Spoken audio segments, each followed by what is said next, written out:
Do I follow your lead? Oh, well, we're live now. All right, everyone, welcome to the second ever Jay Burden Show call-in. This is also the congratulatory stream for reaching 2,000 subscribers, and the one that I promised several weeks ago for 1,000 subscribers. You can tell I'm, very professional and on top of these things. And so the way this works is first come, first serve. And if you want to come in, call into the show, you can hit that link and join my Telegram. And in that Telegram, I've posted a link to StreamYards. If you click that link, I'll bring you backstage, and then first come, first serve. After a few minutes with each guest, I'll bring you on. You can talk about whatever you want, within reason. Again, I like my YouTube channel, but yeah, it's just I'll be here for at least a couple hours, talking to you guys. And if no one wants to talk, I'll just talk. But yeah, so my first guest, famous famous super chatter, is a Scrotchy McDumpwaffle. So how are you doing? I'm doing well. It's snowing out here in Oklahoma. My wife's taking a nap, so if you hear a little sound in the background, that's me watching my daughter. So I've got a question. Where does the name Scrotchy McDumpwaffle come from? I literally pulled it out of my ass. All right, fair enough. All right, just give me a second. I'm having some technical issues, but we should be able to fix this. This is the type of professionalism that all of you don't pay for.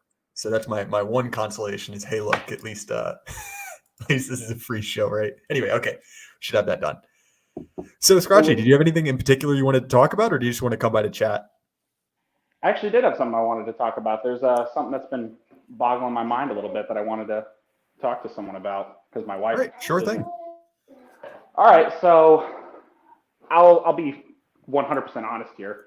I'm not exactly a Christian. I'm not really religious. I grew up in a religious household, and I went to a religious yes, and I went to a religious private school until I was in about 10th grade. But the more and more I think about it, and I know that the DR talks about this a lot, and I know people have even asked Yarvin himself about it, which is where they came up with the cringy idea of vitalism from. But with the cultural detachment that the entire West has, along with the fact that there's no such thing as yes, along with the fact that there's no such thing as universal morality anymore, part of me is sitting here wondering. I think that we kind of need to go back to basically a state church here in the United States. So yeah, if I both agree with you and disagree with you. So there's one thing which I think if you can take this away from, if this is the only thing you take away from the NRX sphere, I think you came out ahead of it, which is the idea that the idea of secularism and a neutral state is just a lie. No matter what, there is a state religion. If it's an explicit one or not, there is a state church.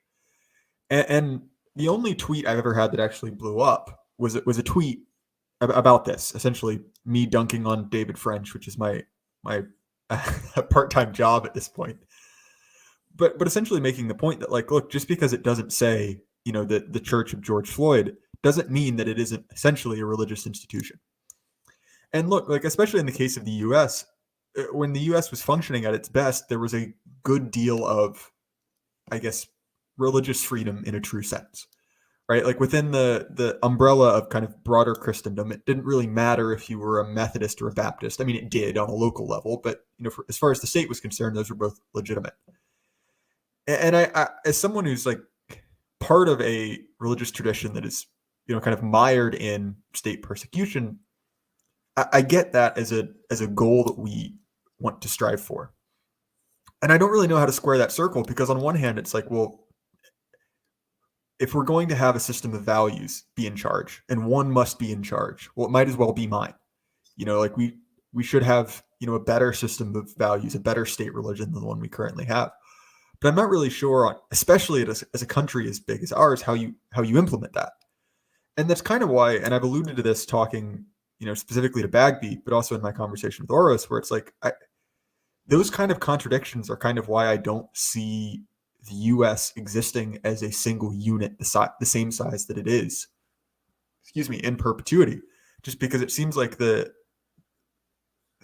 are more and more contradictions in our system. And I think that you're right. We do need a state religion, or a new state religion. I think we already have one. but I'm not really sure practically how that happens. Again, like I'd love for it to happen, cleanly and nicely, but I think that probably what's going to happen is that, and then this is the problem with vitalism. This is the problem with, the Apollonians or whatever, is that in order for a state religion to work, any religion to work, it can't be ironic. You really do have to believe it. And so that's the problem with, with Moldbug being a materialist atheist, is I feel like he's constantly kind of striving for the minimum viable religion. The kind of things that you can, like, what is the bare bones kind of like system of principles we can have that will, function in that same position as state religion.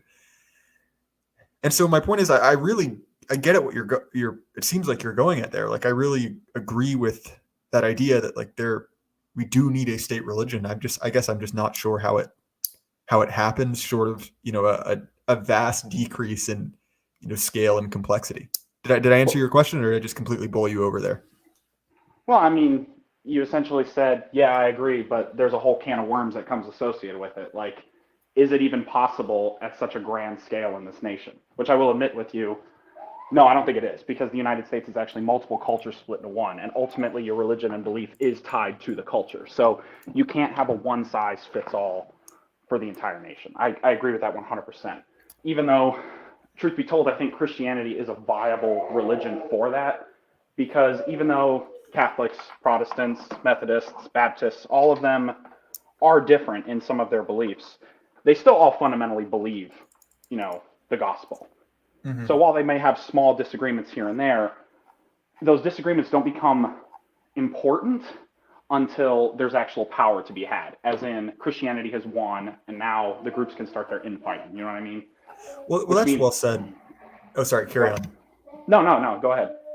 So that's well said, and I think one of the other things that we have to examine, and I've been thinking about this with the whole series of videos that Anglo Ortho has posted, because, not to steal the surprise here, but I'm going to be on Longhouse this week with Luddick and Walrus to discuss both one of my other favorite figures, Movie Bob, and the Anglo Ortho takes, kind of in the frame of discussing like Gen X liberalism, right? So kind of like return to Fresh Prince stuff.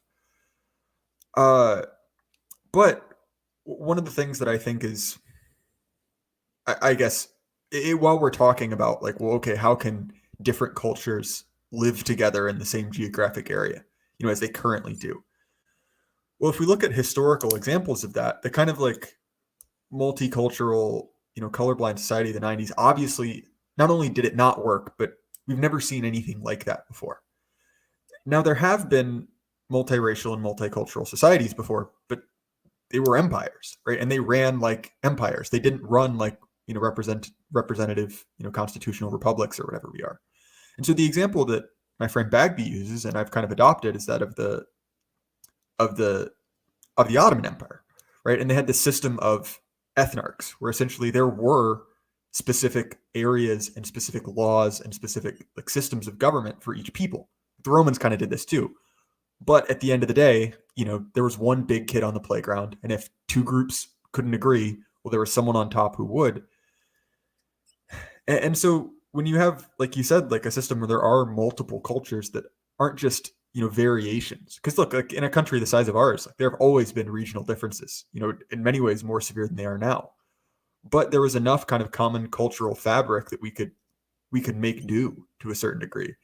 And I think that if we don't see a more authoritarian, a more kind of well-defined system come up, where there's more of an empire approach to it, like that could work. I don't think it will happen, but I guess it's like you said, there's a whole can of worms. And I think that, if the Ortho bros win, fine. If the Catholics win, fine. Like, it would take them being very, very bad at winning, like really making my life miserable to be worse than the Progs.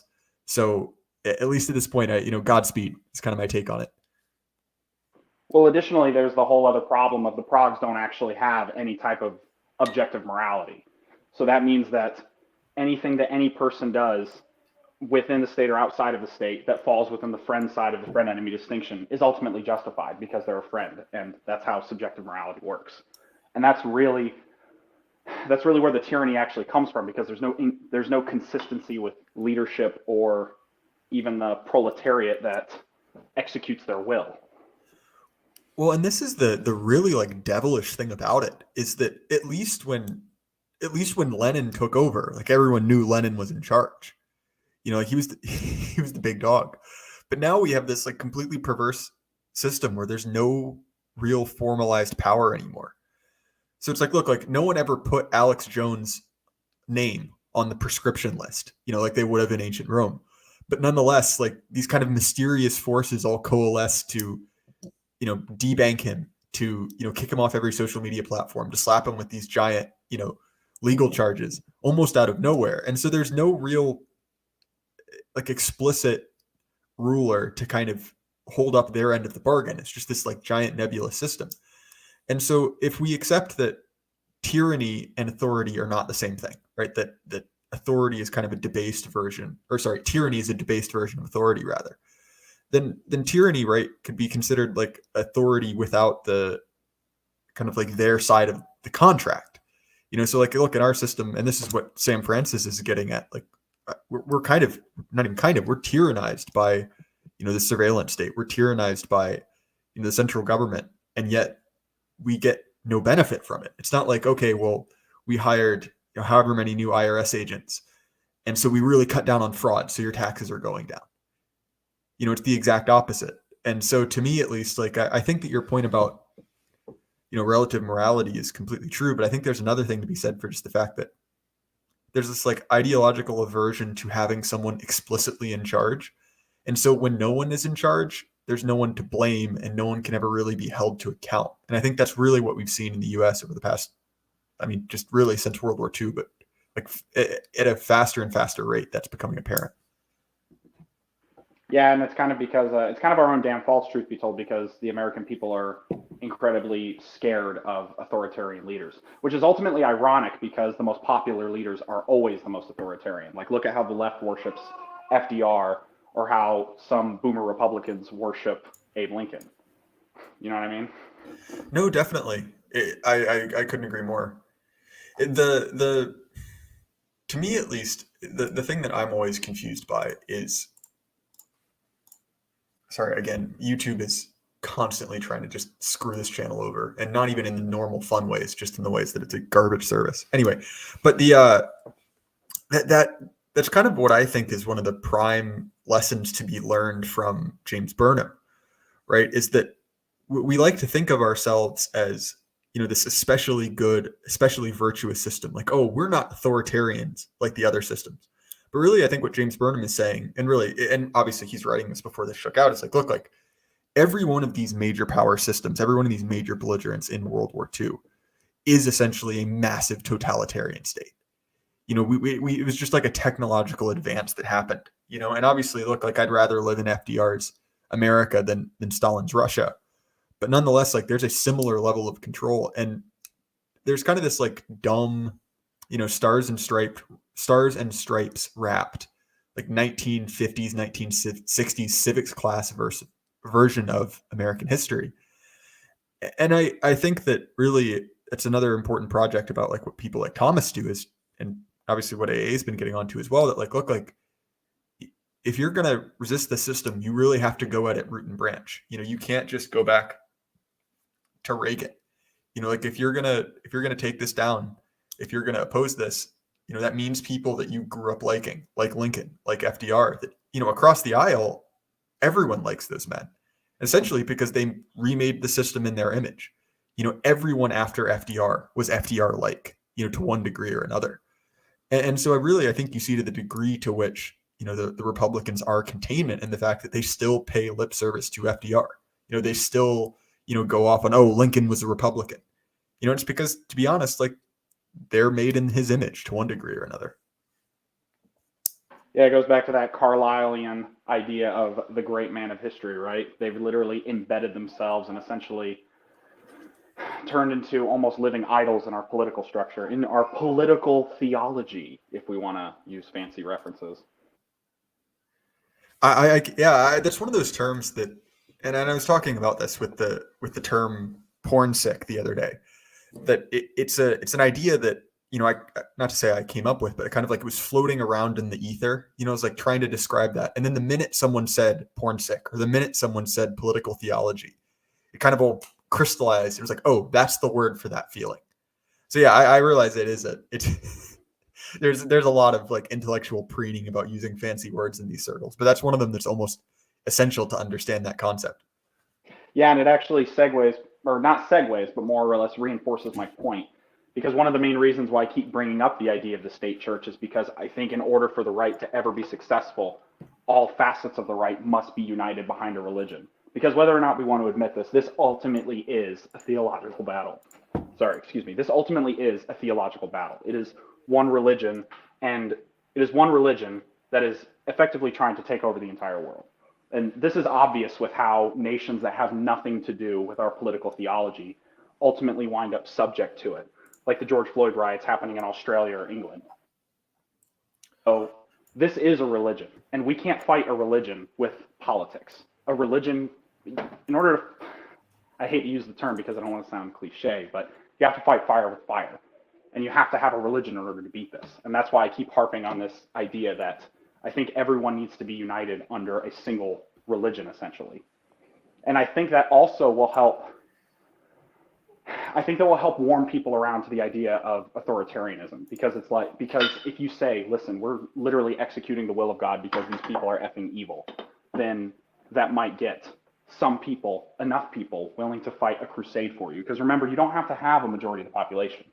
You only have to have like 5 to 10%, give or take, trying to avoid, specific words here. But that's ultimately what I'm getting at, is that I think that is truly the way forward if we're ever going to beat this thing, is you have to have spiritual faith, if you understand what I mean.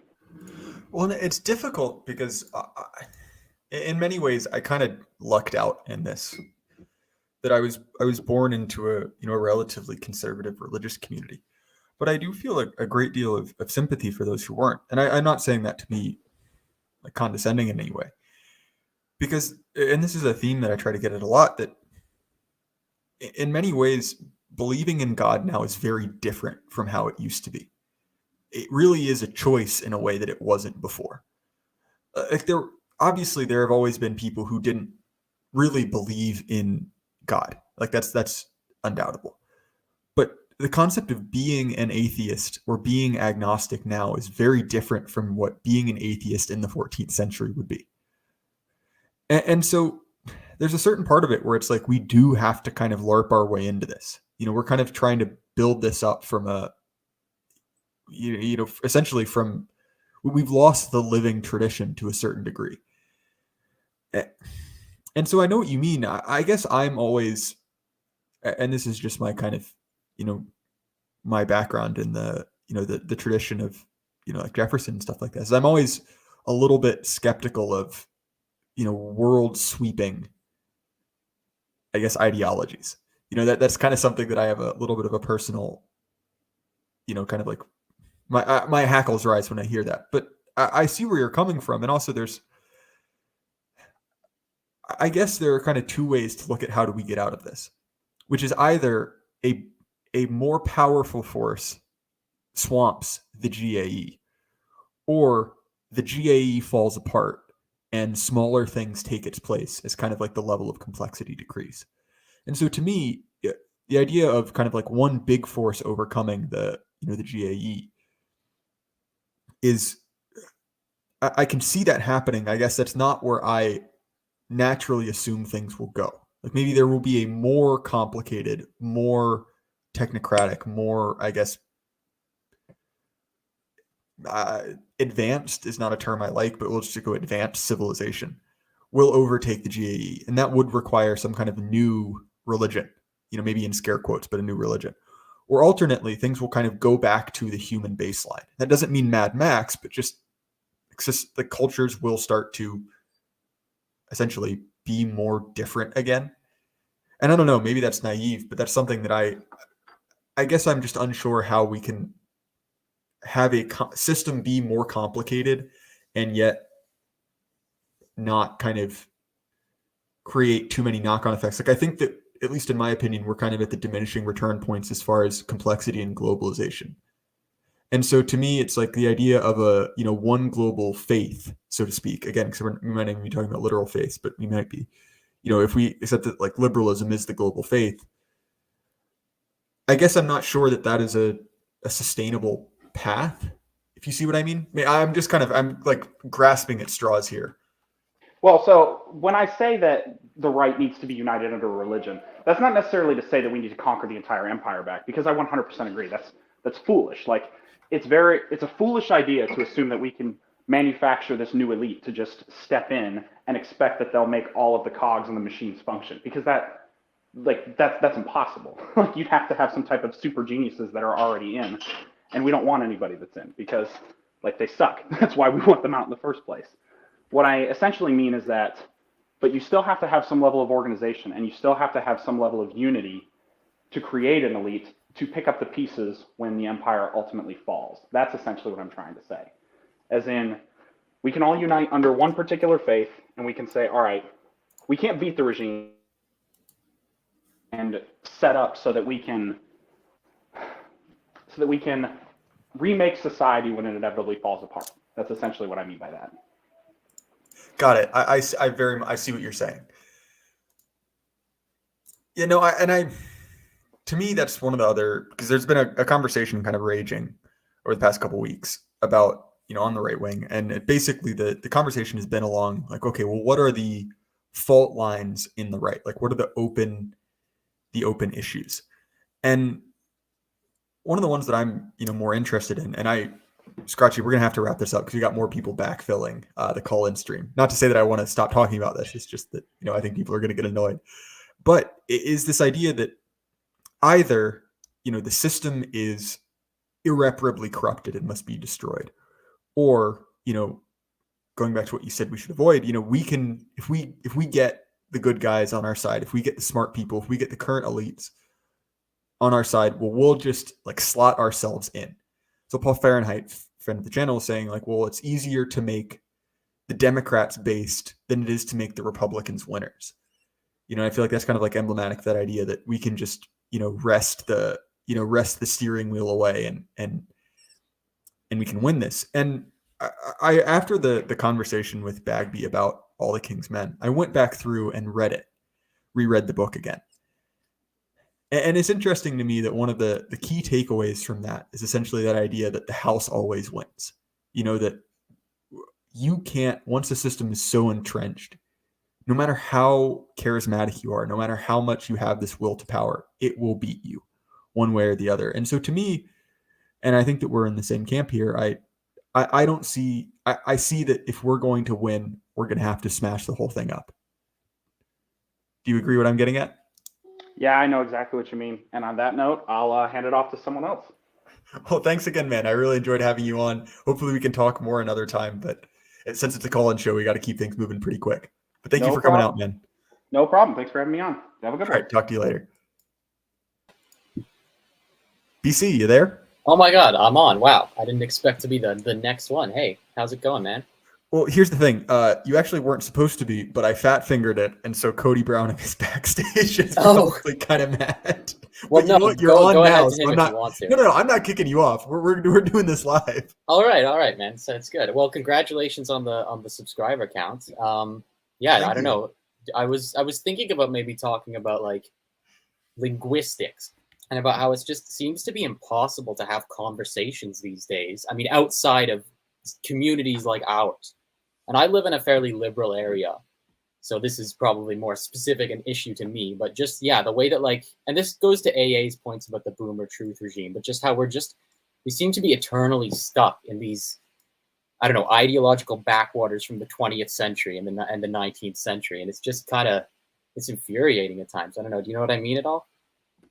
No, I 100% do. And to me, you see this the most in kind of what Thomas has been talking about, kind of like the Nuremberg regime. Yes. Absolutely. Much like there are terms we can't get around, like communism or fascism. And Paul that's exactly is really good about this. His book, Fascism, The Career of a Concept. If you want to read about this, read that book. Whose book? Paul Gottfried. Yeah, sure. He's one of them, but he's one of us at the same time, if you catch my drift.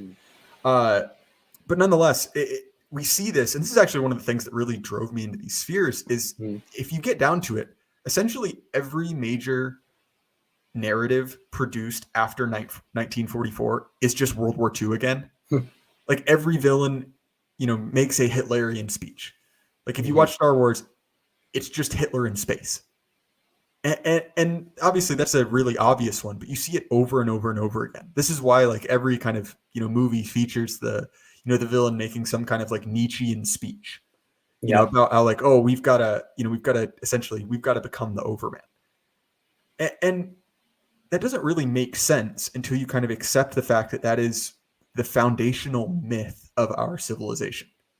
I don't mean like our Western civilization. I mean the Nuremberg. No, but of our epoch. Yeah, yes, our civilization at this moment. Yeah, absolutely.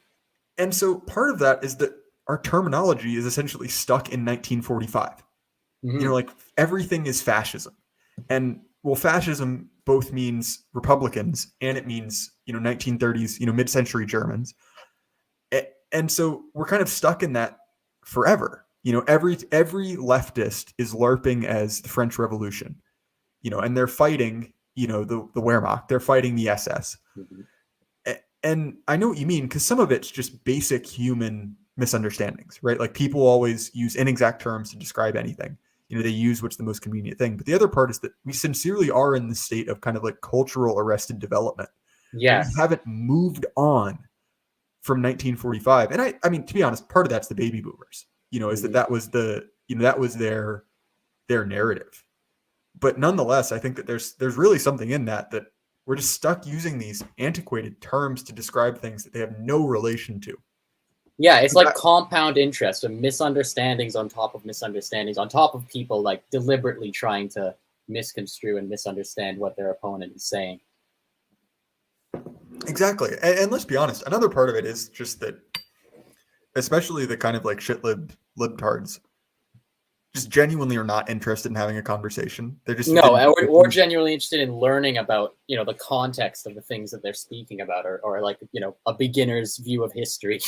For the most right, part. And a lot of them, and this is hard because this is pre-dark Anglo-ortho, is that he did kind of make the turn that liberals have essentially developed a taste for blood. They like seeing people suffer, and so they essentially set up these traps where they kind of like offer you an opportunity to quote unquote prove that you're a fascist, and to act all like morally outraged, they can essentially destroy someone. Yeah. And you see that the joy they take in destroying someone. And do you remember this is like the news story of several months ago. Do you remember Bodega Bro?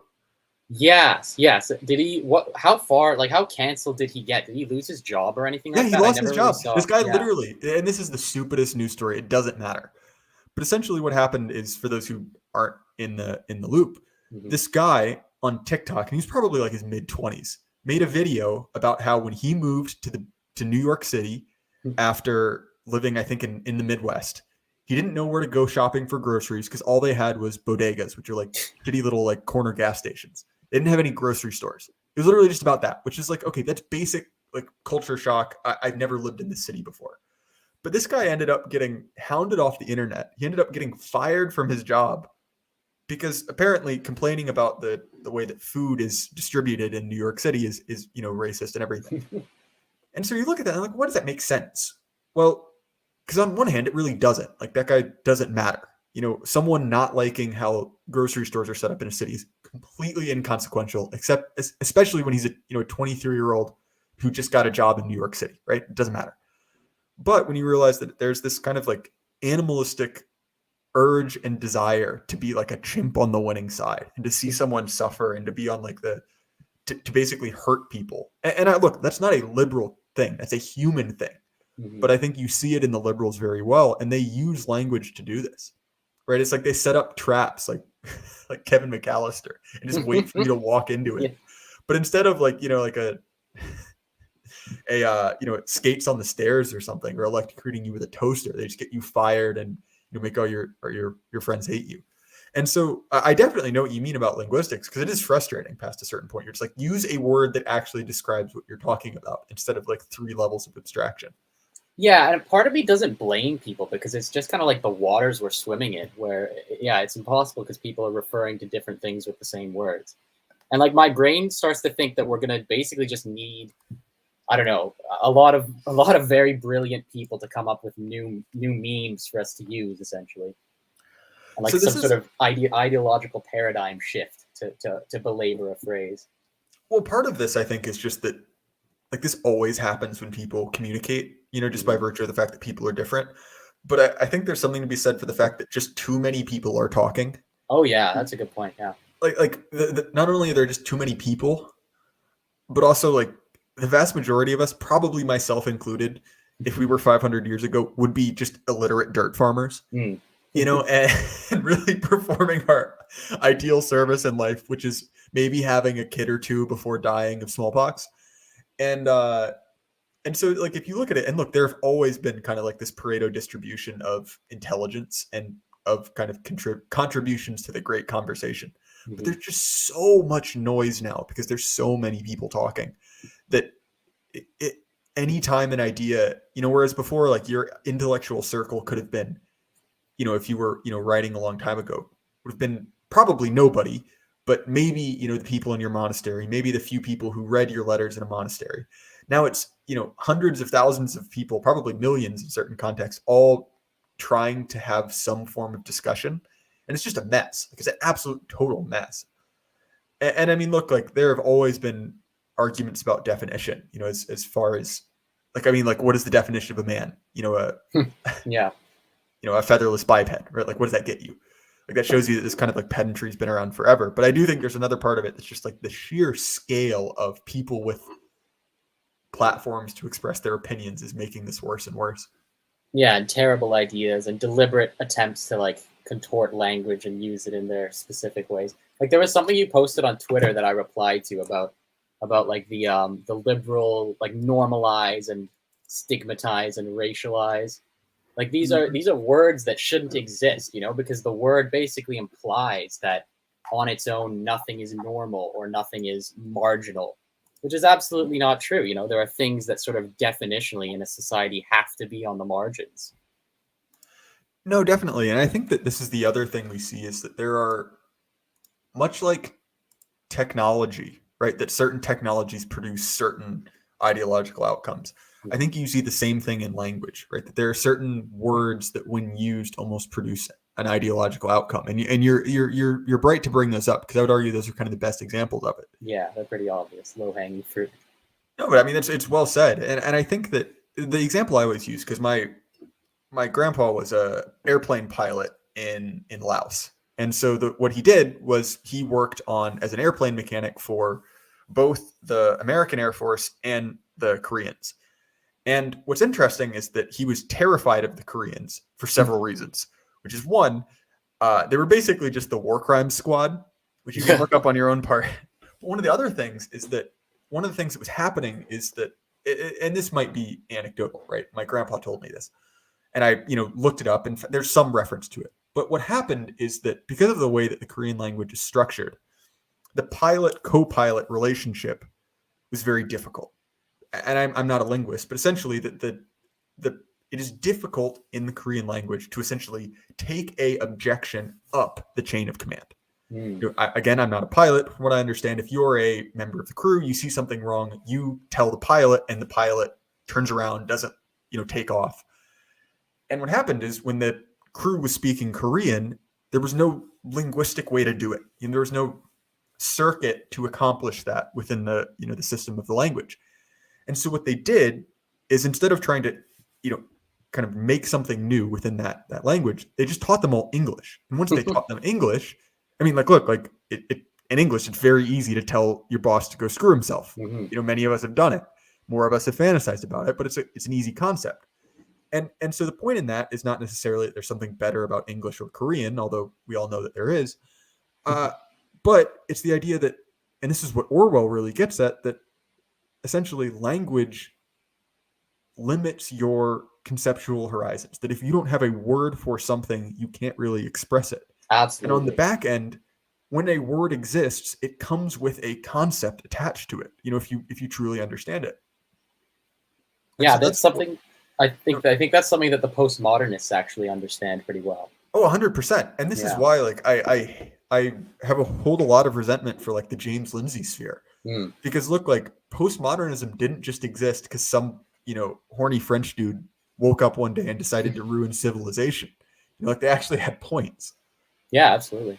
That's very interesting though about the Korean thing. I guess it's probably very like it's culturally based. Like they kind of have some sort of inbuilt class structure ideology sort of built directly into their language. And I guess obviously English, our cultural history is a lot more liberal, I'm guessing, than theirs. So that makes sense. I wonder if there's been any research into that subject. It's very interesting.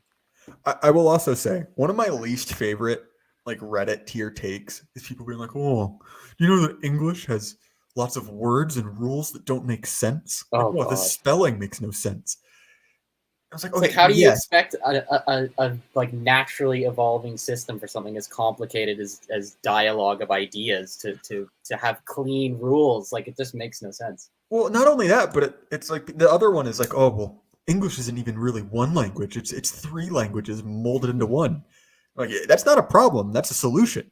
Like there's a reason that the average English dictionary has like 3 or 4 times the words of most other dictionaries, and it's Yeah. because we have just adopted Yeah, we just grab thousands of words we terms. like. And so on one hand, it makes it a little bit difficult to have a grasp of kind of academic level English, but on the other level, like you can really achieve a remarkable precision of meaning, Mhm. with certain words. And so I think that's part of the reason that languages are kind of suited to different things. Yeah. So there's a reason that German is the language of continental philosophy, that French is the language of being French, that Italian is the language of, of music to a certain degree, because these languages are kind of like uniquely suited to certain expressions. And I think Yeah. the English literary tradition, like we can't really separate that from the language itself and just the sheer amount of, I guess, gradation you can accomplish with it. Absolutely not. And this is I want to learn other languages. I already know French fairly well, but that's pretty much the only one. I want to learn German. I want to be able to read, great thinkers in their original language, because I think so much does get lost in translation. And certainly you lose the little nuances, Yeah, you lose the sort of cultural touchstones, which is probably the kind of thing that takes a long time to learn with a language. But Oh, completely. Like I remember I was a fairly middling classic student. Mhm. But I do remember when I was learning Latin, just the sheer level of things that weren't even vocabulary. Mm. It was like the famous example is in one of Horace's odes, the source of that seize the day, carpe diem line, Mm-hmm. where there's this whole, kind of digression about Babylonian numbers. You're like, what the hell is a Babylonian number? Yeah. It's like, well, really, you have to understand the cultural context that a lot of people would dress up as Babylonians because they thought they were cool and ancient and knew math, and then conduct like complicated numerology to predict when you died. It was like a sideshow attraction. And again, that's one of those things where it's like there's a ton of cultural context that you can't really know unless someone tells you about it. Mm-hmm. It's not inherently obvious. It's kind of those things you have to read into. Yeah. And there are obviously those in any language.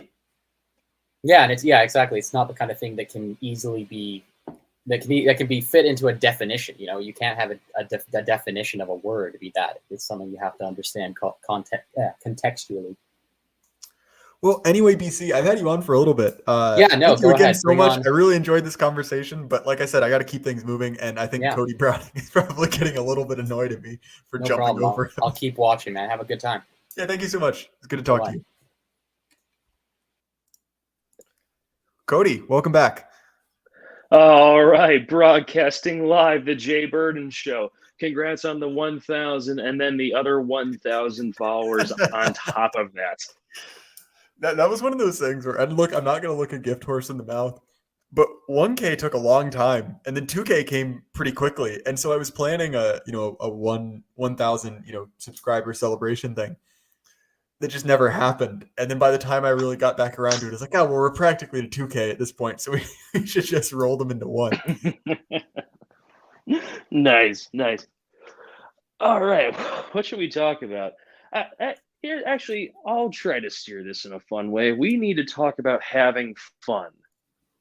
We're always so serious in the dissident right. We're always so so caught up in theory and disagreements and religion and theories over a positive vision of it, negative vision. We should talk about something fun.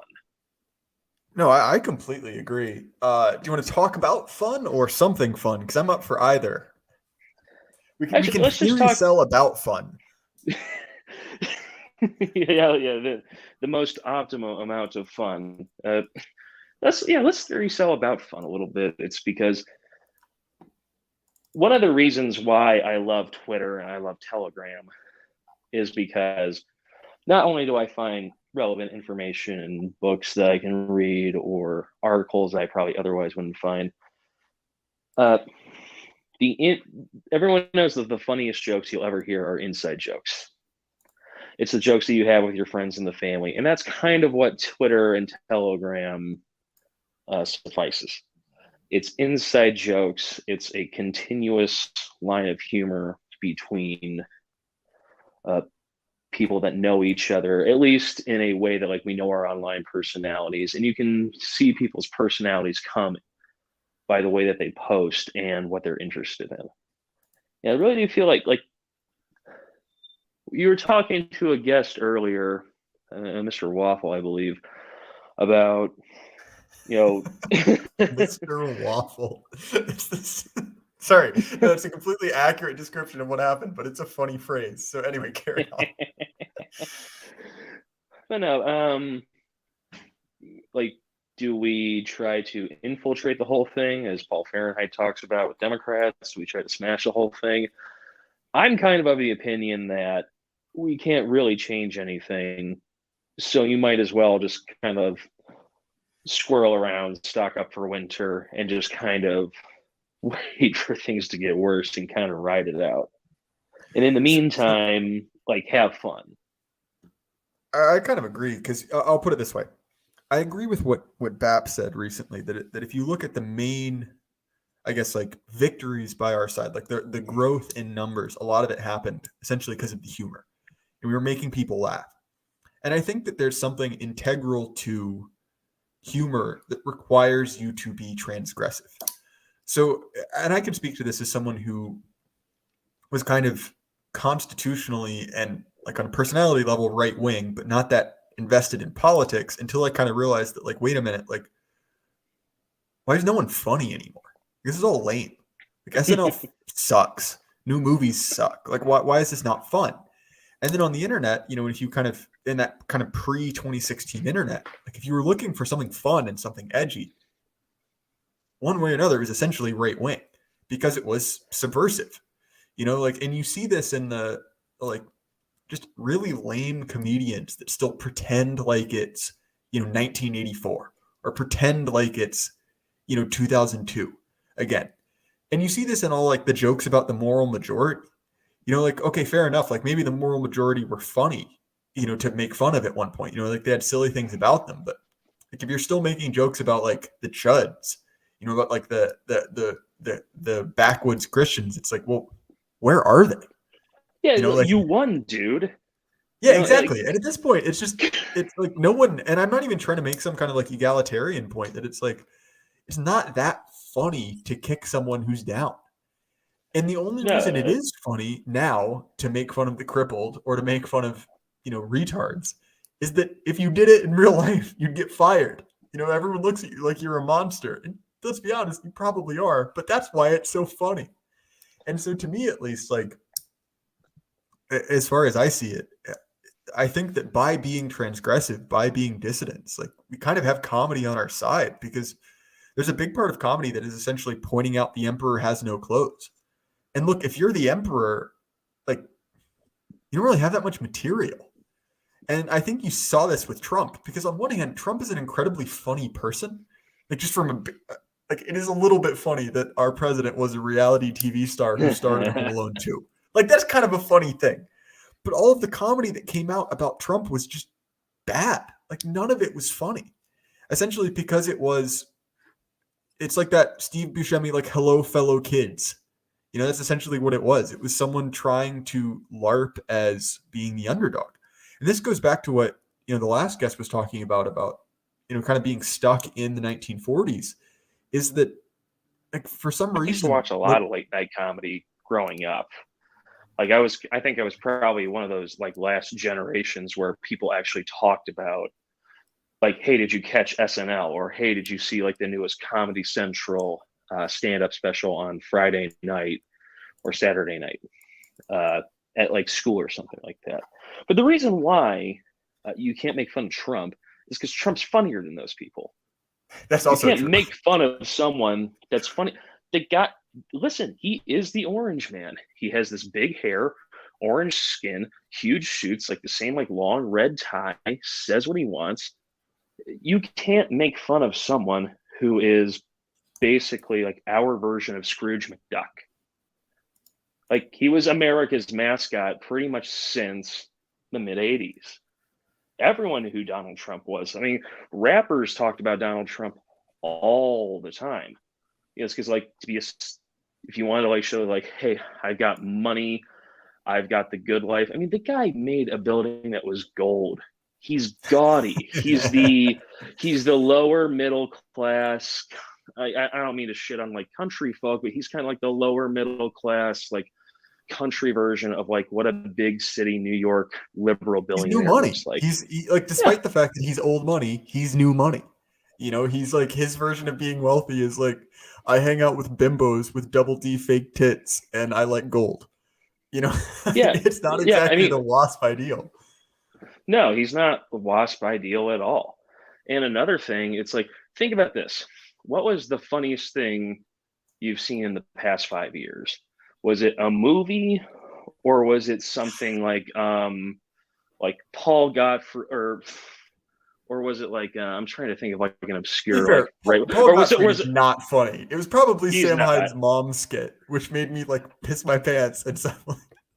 I guess I meant was like what was probably funnier, like a movie you saw in the past 5 years, or like Paul Gottfried Groyper 6988, ratioing who is now ratioing verified. like Yeah. who's now verified, but like ratioing a blue check. Like what was funnier? Like Hangover 100%. Like 2 Twitter's like or crack. Yeah. yeah. So we do have funny on our side because to be funny, I mean, it sounds like a shitload opinion, but you do kind of have to fight the power a little bit. Like I'm kind of versed. I know about the history of stand-up comedy. The history of stand-up comedy is blacks, Jews, and Irish. Those were the funniest people because they're always kind of like outsiders to whatever like a Christian Protestant establishment you have. And so now like we're kind of on that side. Like we can ratio people anytime we want. We can throw a tweet into a group chat and just absolutely demolish people. Like, if you guys don't think that's fun, like, when has that ever happened in American history? You could just people would just tell you what. I'm sorry. Yeah, go ahead. No, I completely agree with you. And one part of this is why Thomas 777 is so funny to me, because not only is it like the ultimate inside joke that just by like someone's punctuation and capitalization, you read it in Thomas's voice, but he just says things that like you, and he's being perfectly honest, and he's also just a funny guy, but like you could never say they're incredibly subversive. And the reason I started laughing is because Thomas tweeted something. I was switching tabs and I saw this. Disturbing / upsetting fraud codename of the week for the week of 11/14. Shit-tard ass penis. And that's all it says. It's shit-tard ass penis in all caps, which look like it's stupid, but it's funny both because it's written in like the Thomas talk, but also because I probably am mutuals with that guy on Twitter. And there's something too that's just like we do live in clown world. Like the situation we find ourselves in is incredibly surreal. And there's a part of it that's like, you know what? We're riding the tiger. And if I'm getting medical advice from an anon called shit tard ass penis, then, well, you know what? It's the world we're in. You have to read it in terms of disturbing such upsetting broad conames of the week for shit tard ass piece. I've got a huge love for the younger generation for making my life worthwhile. I will say, like, that's why my favorite my favorite thing, and look, like Thomas has done a lot of good work. Like his stuff on Pete is like legitimately like great historical revisionism. But the thing that made me laugh harder and like I got more out of than anything else is that one, like on his last Twitter account, not the current one he has, but the one that was a while back, where he would just post the his Jar Jar Binks. And I don't know why, but the crossover between Thomas and Jar Jar Binks, every time I saw it, just made me lose it. And so the point in this is that, like, that's the ultimate inside joke. Like, okay, look, like, I did have the somewhat surreal moment of having my fiance ask me if I knew who Thomas 777 was, because the girls on Red Scare were talking about it. Like, that was a little bit weird. But to be honest, like, a lot of these, like, which that was super weird, but a lot of these are ultimate, like, inside jokes. And there's something to be said for the fact that, like, when you are, and I don't mean to say this in like an obnoxious, like, chin stroking way, but like the right-wing internet culture and especially like right-wing Chan culture is at the cutting edge of memes. Like obviously there's TikTok as well, but that's kind of a different like variety of it, a different strain of it. That like there's something to be said that like being on the cutting edge of, and I don't mean to say cutting edge in like a great way, but just like the new like generative force of humor is really funny. Like you're in the in club, which is always kind of fun. Yeah, that's why I like everyone just needs to chill out. Like I remember the Skildings event last year. Like I'm sure you've heard of that. Mm-hmm. And Paul, I met Paul over the summer. He was talking about his talk, and I met some other people that had attended. I didn't attend, and everyone was just like, it was an amazing event. Everyone got along, and kind of all these superfluous divisions within the dissident right just kind of fades away because honestly, like you can't really talk shit to someone's face unless you can back it up. Like no, I mean, completely agree. I think one of the other thing. Oh, sorry, carry on. Oh no, but it was like a whole weekend of guys getting together, having fun. Probably did more for this sphere than any sort of like bickering back and forth. There's always going to be a new right-wing infight. There's always going to be a new like, what's our goal? Like, kind of just like sit back, shit post. We're riding the Caliuga or whatever. We're riding the Tiger. Like, don't take things so seriously. I mean, like, obviously, there's like a big thing on the dissident right is like the religious divisions, even among like Christians. I'm not gonna lie, I'm a Catholic. I want everyone to convert. I would rather have like a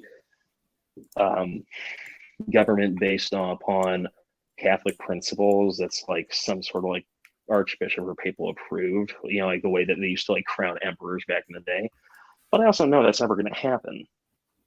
So I might as well just try to marry a girl, raise Catholic children, and just kind of have fun the whole way and kind of like insulate them against like what is the pause by instilling my values and just having fun with my friends while doing it.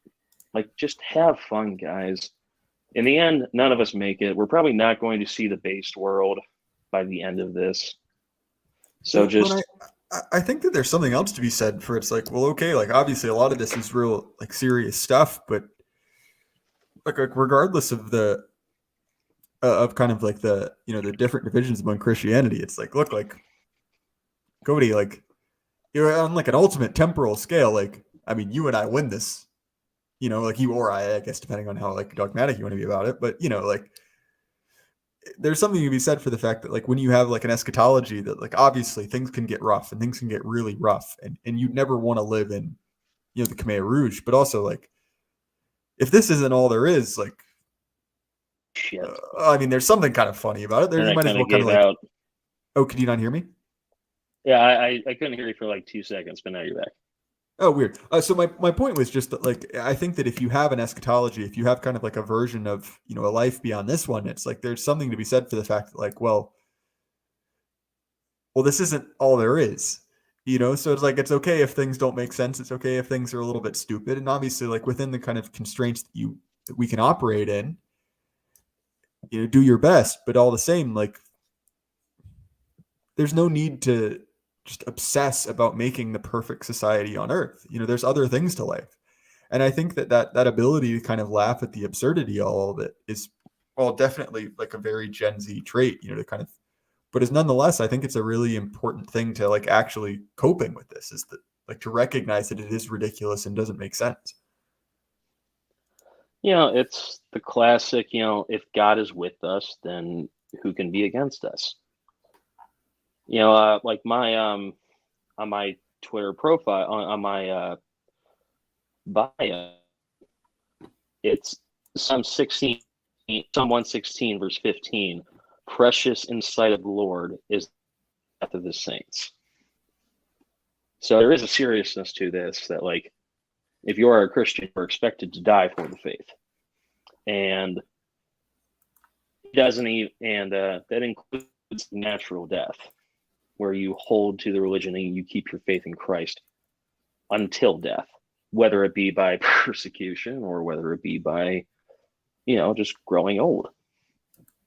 So like with that kind of framework, it's not that I say like, oh, like no one should care about these things, or you shouldn't care about social issues. Like, no, get involved with your community, create like a strong group of men that you can be around, and most importantly, have fun with. It's because if you just make everything about politics, like no one likes getting involved with that. You have to be able to like joke around, bullshit around, go fishing, hold a fundraiser, things like that. Yeah, that's kind of like, if we got God on our side and we're expected to die for the faith, then none of this really does matter in the end, as long as you are right with God. So yeah, like you might as well just keep shit posting and have conversations with people that are inquiring about Christianity, and just have way more fun than anybody else. Do you think libs really have fun? Oh yeah, no, they're miserable people. And I even see this with my own like kind of progressive friends. They're always so anxious. They're always so upset. Democracy is dying. And I just look at it, I'm like, bet. Like, yeah, let's go. Because on one hand, it's like I don't believe it, but on the other hand, it's like, okay, like, you'll be fine. I guarantee you'll be fine. And there's another part of it that's like, well, okay, if everyone's flailing and everyone's really fine, like at least you can get something out of it by laughing at it. And maybe that's a hyper cynical take, but it's like, well, if it's all theater, if the button you press every 2 years or every 4 years to vote for democracy isn't really connected to anything, which I should say, I believe the results of every election ever, all of them, regardless of where they were held. But if it doesn't matter, then like, and if it's all theater, like, well, I don't know, grab some popcorn and at least have fun with it. We also did not design the theater. Oh yeah, 100%. The libs are the ones that are, playing roles, not even realize that they're playing roles. We're just kind of the ones sitting in the peanut gallery.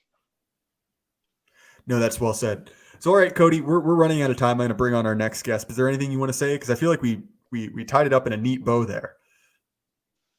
Yeah, just I'm at Cody B Presente on Twitter. If you like. I'm also in Jack's Telegram chat, I'm also in a couple other chats, like I'm in Paul's chat as well. So yeah, let's just hang out, guys. Let's just have fun. All right, well, it's good to have you on, man. I like talking to you. All right, see you later, Cody. Thanks.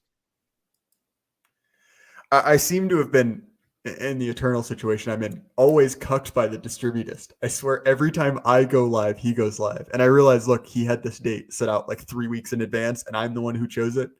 But I have a little bit of a martyr complex. So if anyone's wrong, it's me. All right, so I'm going to bring the next guest on. Windowlick, how you doing? Oh, hey, hello. I didn't even realize I was on next. What's up? Sorry, it's good to see you, Windowlick. But for a little bit of background, Windowlick and I have actually been in a lot of the same internet communities, kind of like a ships in the night for a long time, because we share kind of a common interest in gun culture, right? Yeah, for sure. You have unexpectedly good audio for an anon. Yeah, I do have a pretty good audio setup on my end, so that's it's kind of a long story. It was actually funny. Maybe a year and a half ago or so, I actually was trying to record like a audiobook of me basically reading out UO onto like and I do sort of the real equivalent of what's his name, the robot who reads out all the audiobooks. That YouTube channel, if you know what I'm talking Skeptical about. Waves, right? Yeah, Waves. Yeah, that's right. Yeah, I kind of had that idea because I was really bored during during the pandemic, so I figured that would be something fun to do. Although it never really got out there on the internet, so it's kind of just a relic from that, the audio setup. So I'm curious. I'm always interested. How did you end up on this side of the internet? Like, what was your end? Oh god, geez. I guess I really started following this side of the internet. It really kind of started with Gamergate. Funny enough, I know that sounds sort of I don't know, ironic or weird. I don't know, but yeah, I mean, I was following like Sargon, all the skeptic type of people back in the day, um, and Sorry. and somehow I ended up all the way here. Like I remember. There's a long time I was listening to Molyneux. Funny enough, I would actually listen to him like at work while I was working, and then somehow I ended up my way over here. It's been a long time. Like Dave was definitely a big part of that. Really, the series that really kind of stood out to me that was great from him was that series on why the alt-right failed, and particularly like because of its failures in leadership. That series was fantastic, and I don't know if Dave's listening for whatever reason, but that series was amazing. And that really kind of got me down this particular road. For a long time, I was kind of a libertarian. It's it's a pretty common story in this circle. So No, definitely. I followed kind of a similar rabbit hole, and I have gone on this at length, but I kind of grew up in a more conservative community and was just an obnoxious contrarian. So I kind of went through a shit lib phase, and then I think that libertarianism is really kind of a cul-de-sac for kind of like young right wing guys, because it is on one hand complete and total containment. Like look, libertarians have been around since what 74, and have won absolutely nothing ever. Just like the ultimate losers, but nonetheless, it's kind of like a socially acceptable way to bring, I guess, kind of to be quote unquote right wing, to have those instincts while still kind of cucking to all of the values of kind of like the GAE, if you get what I'm saying. Yeah, totally. Yeah, I mean, I was totally. I wasn't quite an ANCAP, I would say, but I was totally kind of in that sphere. And like, I even remember in college, at the same time that Obama was visiting our college for his second term on the campaign trail, I actually went and visited Ron Paul and got to see him speak, which is cool. But I also kind of noticed, like, among those people, some very eccentric type of people. And that in many ways kind of turned me off to it a little bit, at least getting into like activism on that side. But I was always kind of in that circle as far as the idea, like I was there in spirit.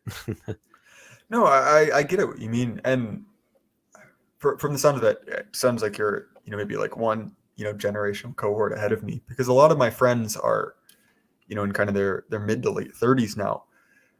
And so even though, I mean, I think I was well too young to vote in either of the elections where Ron Paul was around, a lot of my, friends and mentors were kind of like raised up in that, Ron Paul revolution era. So it's something that was really kind of like as a second order impact, very impactful to me. And maybe, and obviously like, look, like, I think that, Dr. Paul is a great man, and that honestly, if liberalism could be given a shot, it would probably be from someone like him. It's like the best way you could package it. But I almost feel like for a lot of guys, your age to slightly older, watching what happened to him, how he got screwed over by the RNC, was kind of like an early red pill on, I guess, like the power of the cathedral to make a move on a dissident like that. Because I mean, like if you read into what happened to him at the convention, it's wild. Oh yeah, yeah. I mean, even personally for me, that was that was definitely a big moment. But even I remember, I think it was was it? No, it wasn't Colbert. It was his predecessor. What's his name? Jon Stewart. I remember I think it was him who was complaining on like national TV about how much Ron Paul was getting screwed over, which was very strange to me because he was, looking back on it now, I guess it's very strange to me because, he was kind of the ultimate like nexus of, sort of cathedrals or containment, ideas, I guess. Everybody listened to him, and yet he was kind of going to bat for this outsider, so yeah, I don't know. It was very strange looking on that in hindsight. Well, one of the other things, and that's a good example you bring up, is I feel like Obama was the last time like the libs could even pretend to be the outsiders anymore. They could, the first term, they really pitched Obama as, the anti-Bush, like, oh, we're gonna fight the power. And even people like, what you said, like with Jon Stewart, right? Like genuinely and maybe naively, but kind of sticking to the liberal values of like, well, this kind of like idea of fairness. Like, oh, well, it's, even though, I'm not a Ron Paul guy, he's getting dicked over. That's wrong. And I think that you saw how quickly, once it became kind of incontrovertible that the libs were, the party of power, with kind of Obama term too, that all went out the window. And to me, we can tie this back around to, kind of like my, like red pill journey. The big moment I realized that this wasn't just like a disagreement about, well, what's the best way to manage? Like there were a couple things. Like there was Kavanaugh, there was Sandman, but the one that really kind of like put me into high gear was the Virginia Boogaloo. Do you remember when that happened? Oh yeah, for sure. So for those that don't know, because it is kind of a weird thing, especially if you're not American. What happened is that the state I live in, Virginia, had been for a long time, ruby red, had been kind of a stronghold of, kind of like conservatism. But through the growth of the DC metro area and a lot of immigration, it had become a purple state. And so what had happened is that for the first time in a while, we had a Democratic governor. It was Ralph Northam, who got ousted by Youngkin recently. Ralph Northam is an absolute just horrible creep, notable for his post-term or his post-delivery abortion comments, and for being the subject of the funniest Alex Jones impersonation ever. You can look that up in real time. But basically, what happened is he got elected narrowly, and what he decided to do in a state that, for the vast majority of it, is incredibly rural, and there's a lot of gun culture there. He basically was like, decided to go from 0 to California over nothing. And what happened is essentially hundreds and hundreds of people showed up heavily armed and admittedly a very incredibly peaceful rally to the Virginia Capitol. And basically it both didn't work in the sense that he didn't care, but a few of his more less secure backers, state senators and stuff couldn't make it happen. So it didn't go through. But nonetheless, that kind of feeling that like, oh, wait a minute, you won by 0.5%. I don't remember how much it was, but it wasn't by much. And the instant you grabbed power, you basically turned around and decided to just screw over the other, 49% of your state who's been there longer than you have and who weren't causing problems anyway. And that just realization, like, oh, wait a minute, these people want to see you suffer. They want to see you in jail for something that you're doing that's not wrong. It was a huge wake-up call to me. Did you have kind of a moment like that? Yeah, I mean, I don't know. I mean, there was kind of a lot of little things over the years. I mean, I know it's kind of weird to say, but Gamergate definitely was a big thing. Just as far as like, it just kind of revealed the level of like power, and I think a level of power that was all over the place, I guess, just by these like small time like fucking video game journalists. Like, it's totally ridiculous. But and I think another big one for a lot of people recently was the Rittenhouse trial, because like the level of like total like they were totally trying to railroad this kid, and it was all on camera, and still, and the prosecution got away with like totally ridiculous evidence they were trying to enter into the court, and it was like doctored and all this stuff, and it was I don't know, it was sort of like naked on how badly they wanted to screw over this kid. So yeah, I mean, there's lots of examples like that over the years, I guess, but I don't know, nothing in particular really kind of stands out. It just was kind of like a snowball effect. So I've got another question, because I actually agree with you, because at least for me, there was no one moment. It was kind of a series of individual occurrences, where I kind of realized that, like, wait a minute, this isn't just a disagreement. Like, these people see me as their enemy, and they want to, destroy me. But I've got a question, because obviously, like, we've been in, a lot of the same, gun communities. Did you grow up around guns, or is that something that you just, kind of found later in life? Yeah, I did. So it just kind of military history in general sort of always fascinated me. I'd always watch the History Channel. I had this book, this like picture book of like guns throughout history that I would read like obsessively and kind of memorize every little detail, even though some of the details looking back on them now weren't entirely right. But the real big one was I don't know if you remember this website. Some people out there might remember it. It was, and I think it's still up actually, but it's world.guns.ru. That website, I would read like every single page on every gun listed there, and like memorize every little detail. And I would go to, like, I would be at school, like on my crappy little flip phone, like loading up world.guns.ru pages and just reading them in the middle of class instead of actually like paying attention in class. So that was really fun. But that's kind of where it came along. And for a long time, I was just kind of like like guns have always been kind of like one of my big kind of passion issues, I guess. And so like whenever anybody, especially on the Republicans or the right, cucks on guns, I get really pissed off. No, I completely agree. And to me, it's especially galling because if you had to really distill the platform of the Republican Party down to 3 legs of the stool, it would be, in no particular order, taxes, abortion, and guns. Right? Like, those are literally the only 3 reasons people elect you as a Republican. And if you cuck on one of those 3, it's like, why are you there?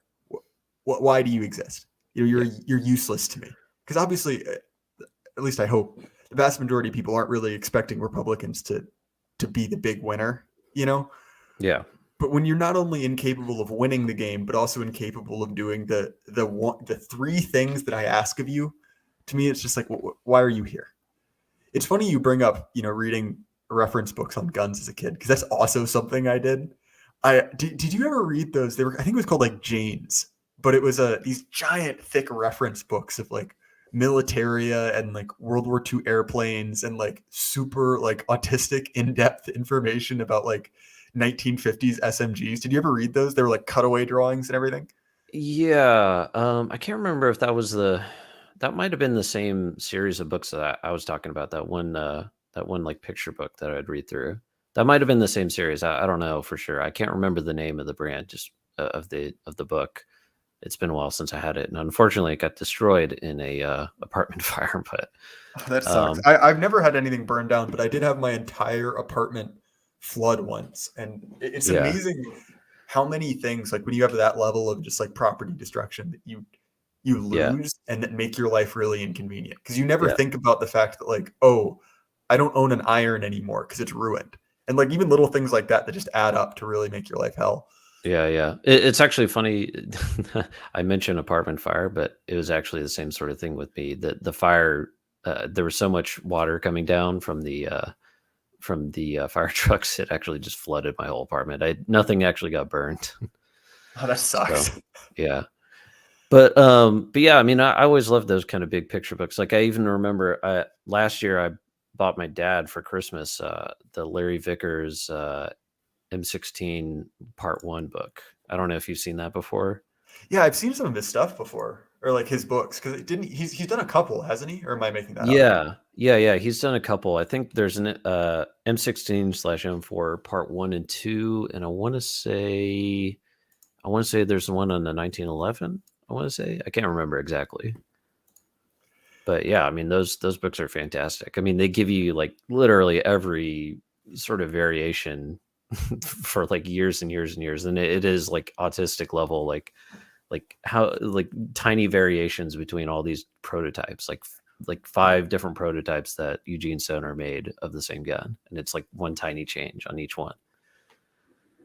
No, that's definitely like, and I think that there's something to be said for the fact that the male version of obsession is just kind of this like desire to collect like bizarre like figures and facts and like just esoteric knowledge, because I have it bad for cars and guns. And my roommate, who's a super smart guy, went to a great school like Quant, really smart, has that, but for sports, but to the most incomprehensible degree that if you talk about like, well, what was the lineup of like the 1986 like Miami Dolphins, he knows the entire lineup in the backbenches, and I think that's completely retarded.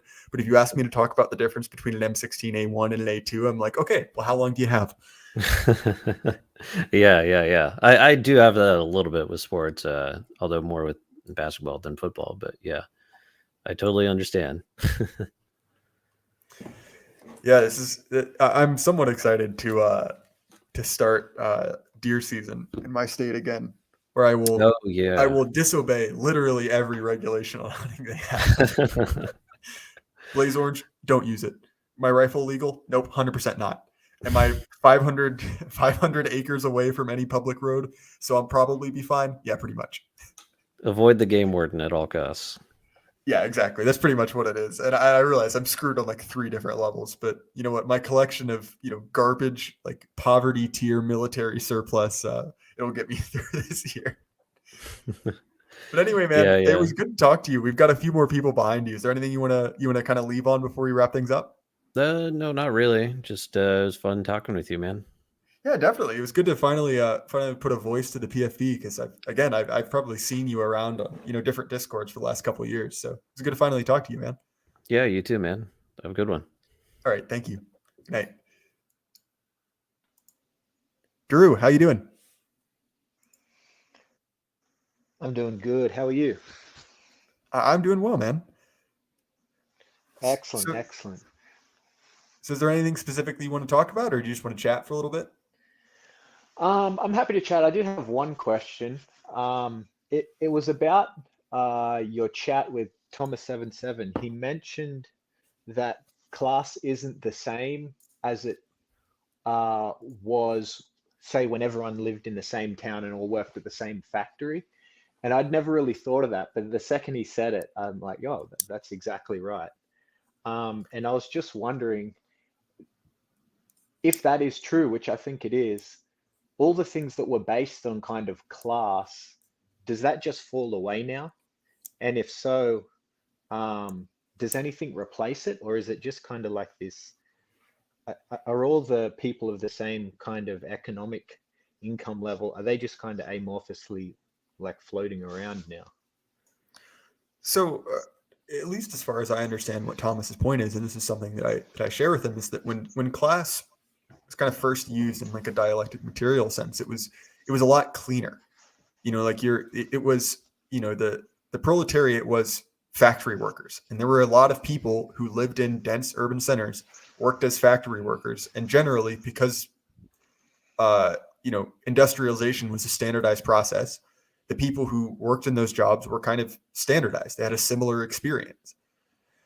And so now we still are stuck. And this goes back to what, the guy talking about, linguistics was bringing up, that like we're still using these labels that no longer really apply to the current world. And so obviously, if we're talking about class, it's still a useful way to discuss the world, because we can broadly make classifications about certain types of people. But you see now that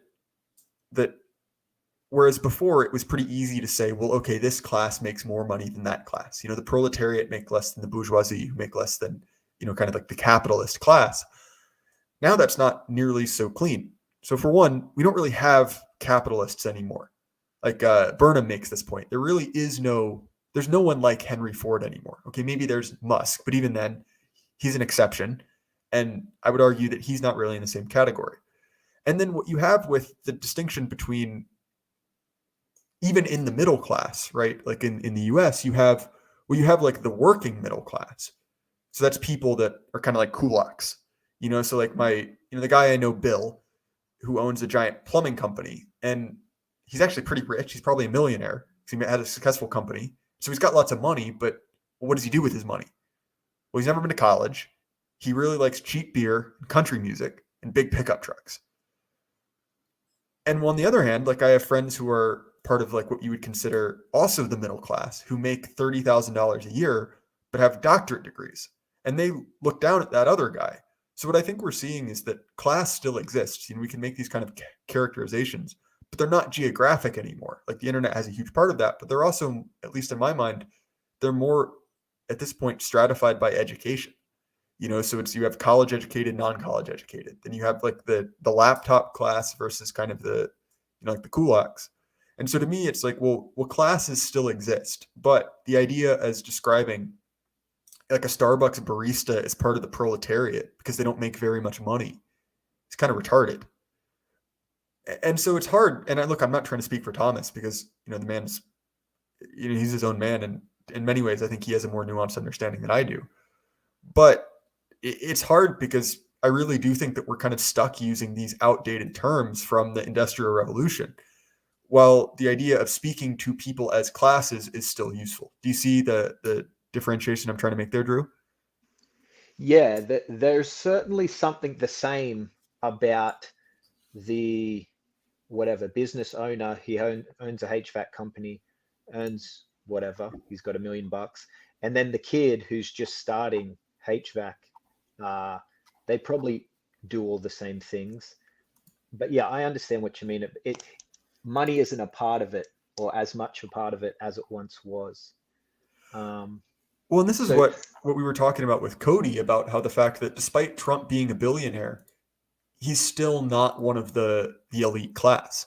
He doesn't, and look, like I'm not the biggest Trump fan, but despite Trump and Bill Gates having a lot more in common on a financial side than Trump and some chud in West Virginia, attitude-wise, and kind of like outlook-wise, Trump and the trailer and the guy who lives in a trailer are more aligned. And maybe that's the case, and that's always been the case, but at least as far as I see that, the kind of traditional class barriers are shifting.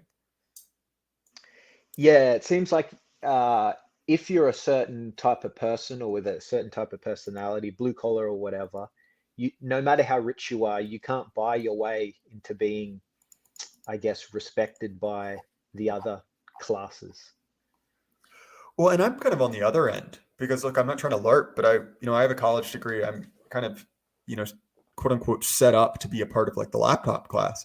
But I work, long shifts at a factory.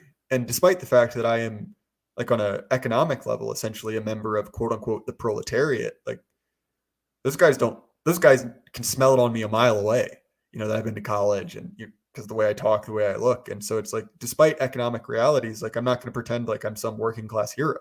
I don't fit in.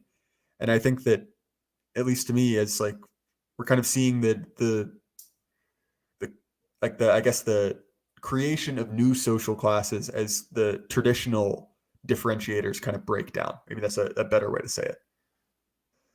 Do you think the classes are kind of more authentic now that money isn't as much of an influence, and people of different income levels can still be in that same kind of bracket?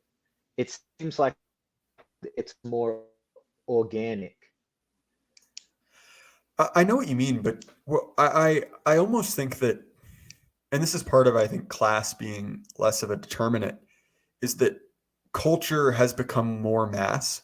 So for instance, right, like you've seen the Kanye West style, $600 t-shirt with holes in it, which is essentially rich people trying to dress up like poor people. And then on the other end, it's like, well, where does everyone get their culture from? Really, essentially, it's from, the American coastal states. Social media has really kind of like supercharged this. So whereas before, and the U.S. has never had quite the same class consciousness that the rest of the West has due to a variety of reasons. But like if you look at, I guess, kind of like early moving picture footage of like London, right? Like I can identify, oh, that man's working class based off of his hat alone, just like the way he dresses, and that's kind of changed a little bit. But I think that the solidarity and kind of like the naturalness of classes has dissolved. And I guess you could say, well, maybe that's more organic, where I would argue it's just less clear. But I think there is a difference there. Yeah, that's interesting. It makes a lot of sense. The other question I had is about schools. I've asked you this in DMs before, about sending my kids to public school. I moved from Australia to the US, and it's not the best situation as far as education goes. I'm wondering if you could speak a little bit more about people who are kind of working class but don't want to spend the money on a private school, but also don't want a public school. Like maybe it's asking too much. I might have to bite the bullet. No, definitely. So one thing I would offer is that in the US, we actually have very generous laws on homeschooling. And so one of the things you can do is that obviously if money is an object, and look, I realize that, private school can get incredibly expensive, just period, especially if you have multiple kids, is that there's kind of this halfway solution between homeschooling, which can not be an option just due to time constraints, is that they essentially offer like what they call like homeschool co-ops. And basically the way it works is, 3 days a week, 4 days a week, you send your kid to a church, a local community center, and different parents, some of whom have, their own educational backgrounds, instead of teaching their kids everything, well, they'll be like, all right, well, okay, 2 times a week, I'll take an hour off of work and I'll teach calculus because I know how to do calculus. And so you kind of, bring your resources together and achieve, the kind of educational product you couldn't on your own. And obviously it still costs money, but it's dramatically cheaper than private school. And I can say in my own case, I actually went to one of these from kindergarten to 4th grade. And look, like it wasn't the same as a regular school, but I mean, no one wants to send their kids to regular schools anyway. So I would look into homeschool co-ops. And in addition, there are parents now, and I know less about this directly. I just have a friend who works in educational activism on our side. It basically that parents are now pooling their resources to basically create kind of like recreate one-room schoolhouses. So the parents of 10 different kids all pay some struggling grad student a certain amount of money, and well, for that guy it's more money than he'd make at a university, and they get a ton of one-on-one time with their kids. So I would look into that. Definitely look into homeschooling groups, because you can kind of like pool your resources, especially because I think I know where you live. I'm not going to dox you, obviously, but in an area that size, you'll find someone. And so that's what I'd look into, homeschool co-ops and kind of like like a modified like tutor situation. But those are the 2 things off the top of my head that I'd offer, because like public schools are bad off right now, and I don't think they're getting any better. Yeah, there was a bit of a blessing in disguise with lockdowns and things, and children being like learning via correspondence and learning at home, that parents got a little taste. And I do have a few clients who ended up pulling their children out of public school and just, teaching them at home. And it worked out pretty well for them. So kind of lucky in a way. Yeah, I know what you mean. I think there's also something to be said for the fact that to a certain degree, it kind of pulled the veil back from parents' eyes. Like when you really saw what your kids were or weren't learning, I think for a lot of people, they kind of realize like, oh, wait, like before you could at least claim ignorance, but when it's happening, at the other end of the couch, you can really see like what your kids are getting exposed to on a daily basis. Yeah, I got a lot of work. I do carpentry, so I had a million calls of all these parents wanting to have a home office built or a little, I don't know, miniature classroom at home where their kids could set up shop. And I just overheard them all pretty much saying like, "Oh, is this what you learn?" and things like that. So it was interesting to kind of stick my nose in and have a peek at fourth and fifth graders and their parents uh, learning firsthand at what goes on in the classroom. Well, and I think too that on the other end, because I've said a couple times, like my fiance is a school teacher, and what's happening now is a lot of, especially the younger kids who started quote unquote school during COVID, is that a lot of these kids are scrambled, like just completely non-functional. And I think obviously everyone always knew like, oh, your parents are important. Your parents can really like set you up for success or failure. But in the absence of just like the baseline socialization that some kids got in school, like a lot of people just like did nothing to their kids and like just abandoned them.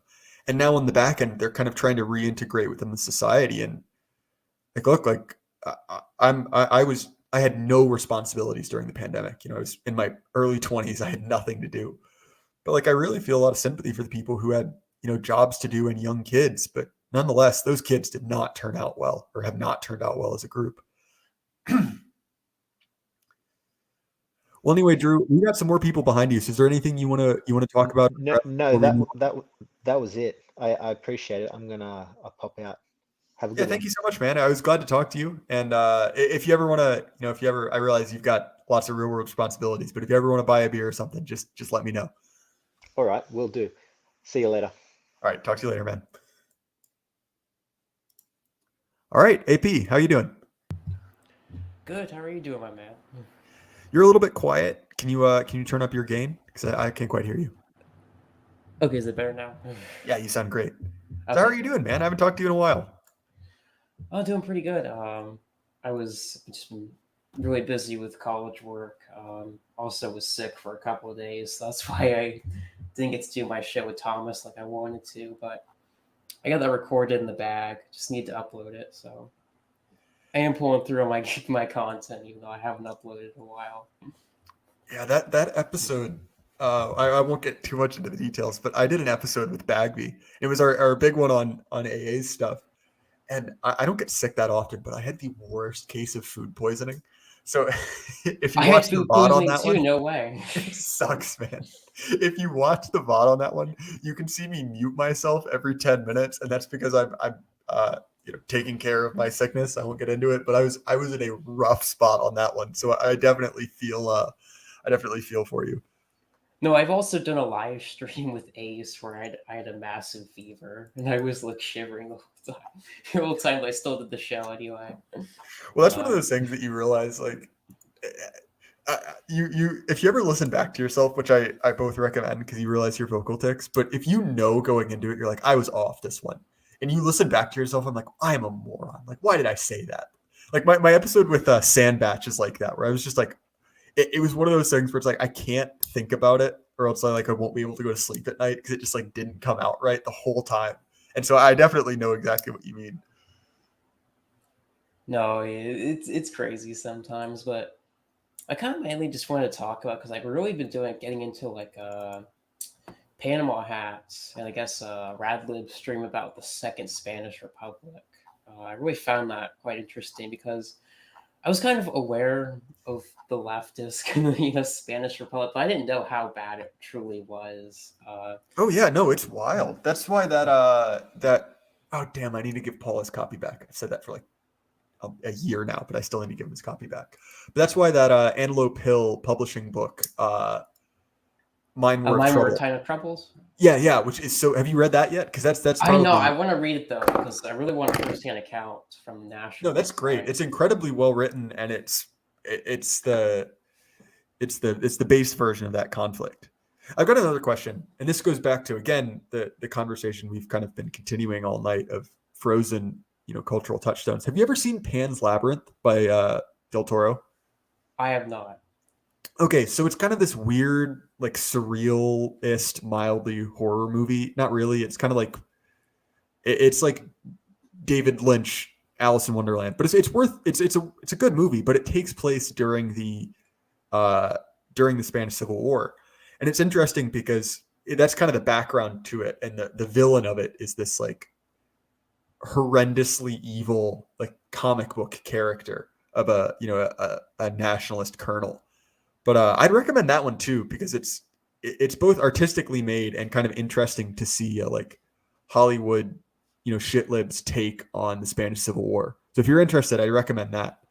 No, also I would recommend you watch Panama Hat and Running Turnip Seed. They did a really good live stream about this, like just the prelude to this conflict. And I mean, the absolute things that these Republicans would do, typical leftist behavior, church burnings, murdering a priest, literally murdering their political enemies in jail, fortifying the elections when they don't get the results they want. To quote our good friend Ryan Turnipseed, couldn't be me, but I've heard of similar things happening. I will say this is a sidebar issue. There's kind of obviously, I think the intellectual quality in our spheres is pretty high. But there are some people that I listen to and I just feel like an absolute moron. Panama Hat is one of those people that every time I hear him talk, I'm like, why does anyone listen to me? Like that man is incredibly intelligent, and you can hear it anytime he talks about history. So I've listened to him and Ryan talk. I haven't finished it, but it's well worth your time. So anyone wants to check out Ryan Turnipseed's channel.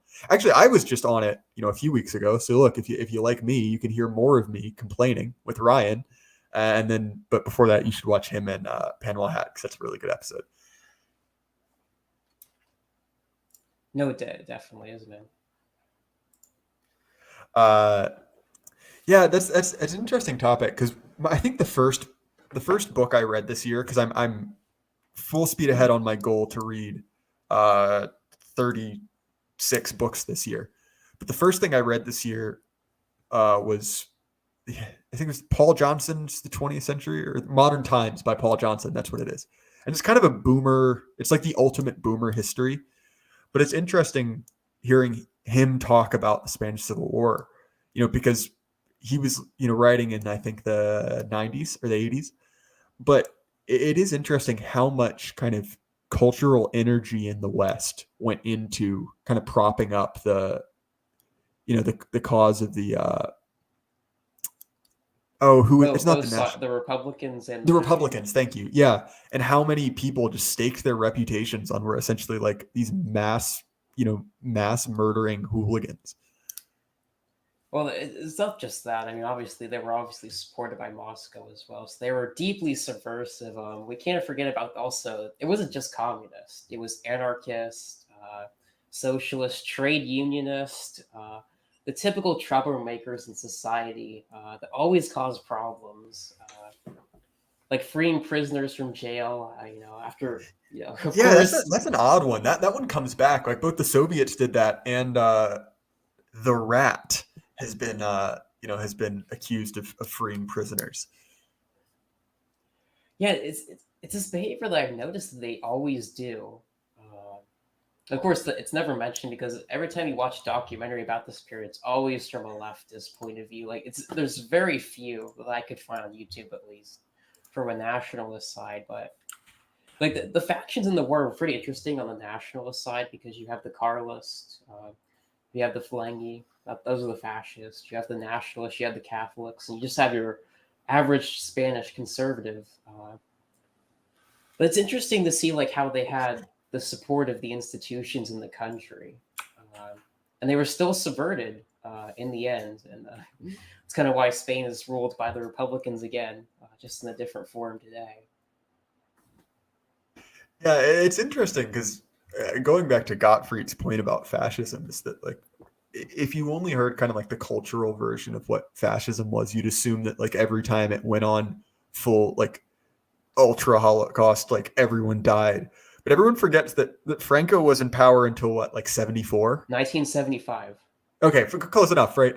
And that what's his name in Portugal was in power until like almost 1980. Salazar, yeah. It's like the Mediterraneans were just like remarkably calm about the whole thing. And then immediately after they left office, things just fell apart. But it is funny because, and obviously I'm no fascist, but the name associated with it is so dirty. And then you look at those guys and like, yeah, they weren't that bad. You know, like even the like foaming at the mouth leftists kind of have to admit that like Salazar wasn't that bad.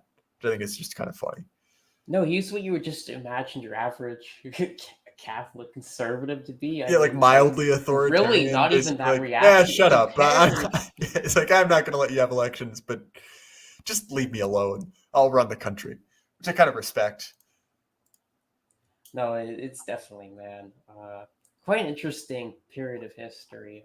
Also, look into some of the figures of the Republic, the Second Spanish Republic. You'll see many subversives, many parallels to our society as well. Kind of how these factions actually subvert the institutions and then take them over.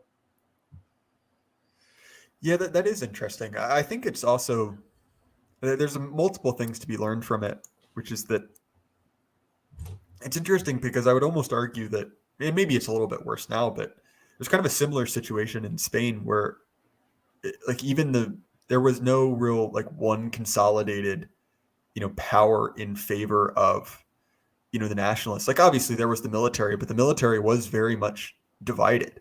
There were, strong contingents of like leftists in the military, right? Like that's kind of what, really like started it off was a troop rebellion, if I remember correctly. But nonetheless, like it really just kind of show you like what one man with, a certain degree of kind of like force of will can accomplish. And look, like I'm not the biggest Franco fan in the world, but you also have to admit, like from a certain perspective, he was incredibly impressive. No, he was like looking into his early childhood too, kind of just like what you would imagine, like the childhood of like an autist growing up. Like father was an alcoholic, his mother was a devout Catholic, and then he aspires to be this. Actually, join the Navy, but because Spain that's just the lost origin Spanish, story of 80% of Irish people. What you just described. People in quotes, of course. Well, he is Galician, so there is some Celtic ancestry there. So maybe, possibly, we don't know. It's quite some interesting history there. Well, anyway, man, we've got a few people behind you. Is there anything you want to say before we wrap things up? Yeah, just please come back to my channel, check it out. I'm gonna have the Thomas video up by tomorrow, I promise. I'm gonna have more content coming up there soon. So please check me out. Please help me get to 1,000 soon. I just check fully me out if you're endorse interested. American Populist. Anything he said, I agree with, despite the fact that I don't know what he said, but I agree with it. All right, that sounds good, man. All right, talk to you later, man. All right, Cringe Walker, welcome to the show. How you doing? Whoa, hello. Am I audible? Yeah, you sound good to me. I mean, who knows, right? Like, All right. I don't read the chat, so I don't know if they can hear us, but No worries. Well, congrats. It feels like last month you were only a few hundred subscribers, and now you've tripled. Just want to say congratulations. well, thank you on that. It's really my own fault because I did mean to kind of create a gradual like celebration of subscribers, but I languished in the sub 500 dungeon for a long time. And then the like most recent growth was, really exponential. And look, like if you're on the autistic internet right for clout, you're in the wrong area, but it is nice to see some kind of growth rate. In curiosity, was that right around when Muskie Boy bought the Twitter? So that's actually funny. No, I didn't blow up. I blew up. I mean, relative. I started to see growth before that, due to a variety of reasons. But my Twitter did like overnight, literally a quadruple in size. When Musk took Twitter. So like, look, like I'm not that good at Twitter. I'm not gonna say I'm like amazing at it like some people are. But like, I'll be honest. Like after like the 5th tweet, out of 250 followers, where you get one like, you're like, well, shit. Like, am I just dumb? Like, I can't be that not funny. Like I can admit, like maybe not getting all 250, but it's like the day he took control, literally all of a sudden I went from like, being a 250 follower account to like an 800 follower account. Those are round numbers, but you know what I mean? Like it is definitely, I have definitely seen a significant increase since, old elongated Muskrat took control. Yeah, all my LARPing as a Democrat meant I saw zero growth when Musk took over. It wasn't on any suppression at all. Like, oh damn, no one just. I guess I'm just not funny. I share more Fox News articles or something. I will say, I Twitter is a hell site, but it's really useful for multiple things. Which is that there are certain people that I just can't stop following, and Movie Bob and David French are like my Oh, two you personal do you hate addictions. watch them? Just hate watch them all day? I do. I can't stop it. It's like the funniest thing in the world to me. The- Because David French is like the ultimate conservative, and Movie Bob is like he's like the villain from The Incredibles, but put in like the ugliest shell imaginable. So And, like, there's this Twitter account Manlet Thorin, if you heard of him, oh, I'm gonna follow him right now. and he treats David French as the Elven King, and essentially like subtweets and reply guys him as if he's talking to like the elf character from The Hobbit. So it's Manlet what? Thule? Manlet Thorin, like the king from The Hobbit. Awesome. I'll send it to you on Twitter later on, but it's really fun. Like, there's a lot of people that just subtweet him. I definitely follow a lot of the reply guys and his like replies, just like get a good laugh at him. I don't know, like a lot of them. I feel like a lot of them are like they expected that they were gonna, like, you know, a lot of these guys are washed out neocons and stuff, and they're really gunning on like 2020 being the year that they got back into power, or 2024, and then like Trump took over and they lost their pathway. So they're just kind of in the political abyss trying to figure out what to do. The I will say the political rehabilitation of the neocons post Ukraine is an absolute disgrace. Like I'm sorry, the fact that people like freaking Bill Kristol still has a job astounds me. Like, just absolutely astounds me. These people are just sincerely unimpressive individuals. But nonetheless, it's funny. I keep imagining Bolton's jealous he's not going to be the one to start World War III. Yeah, I know, really. He's just sweating, like mopping off, like, I wanted to press the button. Yeah, as everyone knows, I'm a big Ukraine shill, but I don't want the U.S. funding this nonsense. This is like my tax dollars. I don't want just get the hell out. Let deal with themselves. But hopefully, when the House is fully support. I fully support Ukraine. I fully support everything. If you can think of it, I support it. Amen. Don't clip that. I'm hoping. So it looks like the House is going to go GOP. So it'll probably cut off most of the funding, unless a lot of these guys are secretly neocons too, and will just like go along with Biden's wars. Oh, of course they will. I mean, look, like we saw, you know, we've already seen, you know, the Great Hope, you know, the edgy, you know, hardcore Republican who's going to fight it to the man, Dan Crenshaw, as just John McCain's tumor has wormed its way into him and assumed its new host body. You know, in some books of the Bible, it's believed that even though the king dies, there's like a spirit on the throne that just inhabits the next person that takes over the throne. I think that's in like Ezekiel or something with the King of Tyre. And I feel like McCain's just one of those guys that just like somehow managed to transport his spirit to the next inheritor, and it's just waiting to press that big red button, just waiting for the chance. Oh, 100%. I just unironically believe that. Like, I refuse to believe that the evil spirit that animated John McCain was human. You know, that was some like an incorporeal being that was just like a spirit of war, like the fourth horseman or whatever. Maybe they just took the tumor and put it in the next guy. Have you ever Don't laugh at that. Have you ever seen that stupid 80s movie Basket Case? Yes. That's what I'm imagining. Wait, let me pull this up. That's the mysterious power behind the Arizona throne. you know, Phoenix was built on top of like the ruins of like some child sacrificing cult civilization. And I can't help but wonder if there's something lingered there. Like all the canals, the older canals of Phoenix are left over from like this Native American city that was ruined, and like a bunch of like settlers and Mormons cleared out the canals, and that's the only reason why Phoenix can exist. If I remember correctly, the name Phoenix also has to do with their idea that they were like resurrecting this like ancient city. But I feel like they resurrected some of the ghosts there too. There are certain cities, especially out west, that are just cursed. Like, they should not exist. Like I consider Las Vegas just like Sodom and Gomorrah, not for the degeneracy, Okay, but just can the I fact tell you a that, like, story? yeah, Sorry, sorry to go cut ahead. you off. As you know, I was in Belgium doing a PhD and teaching a bunch of students, and these Dutch folk, they started asking about American cities because I'm in architecture.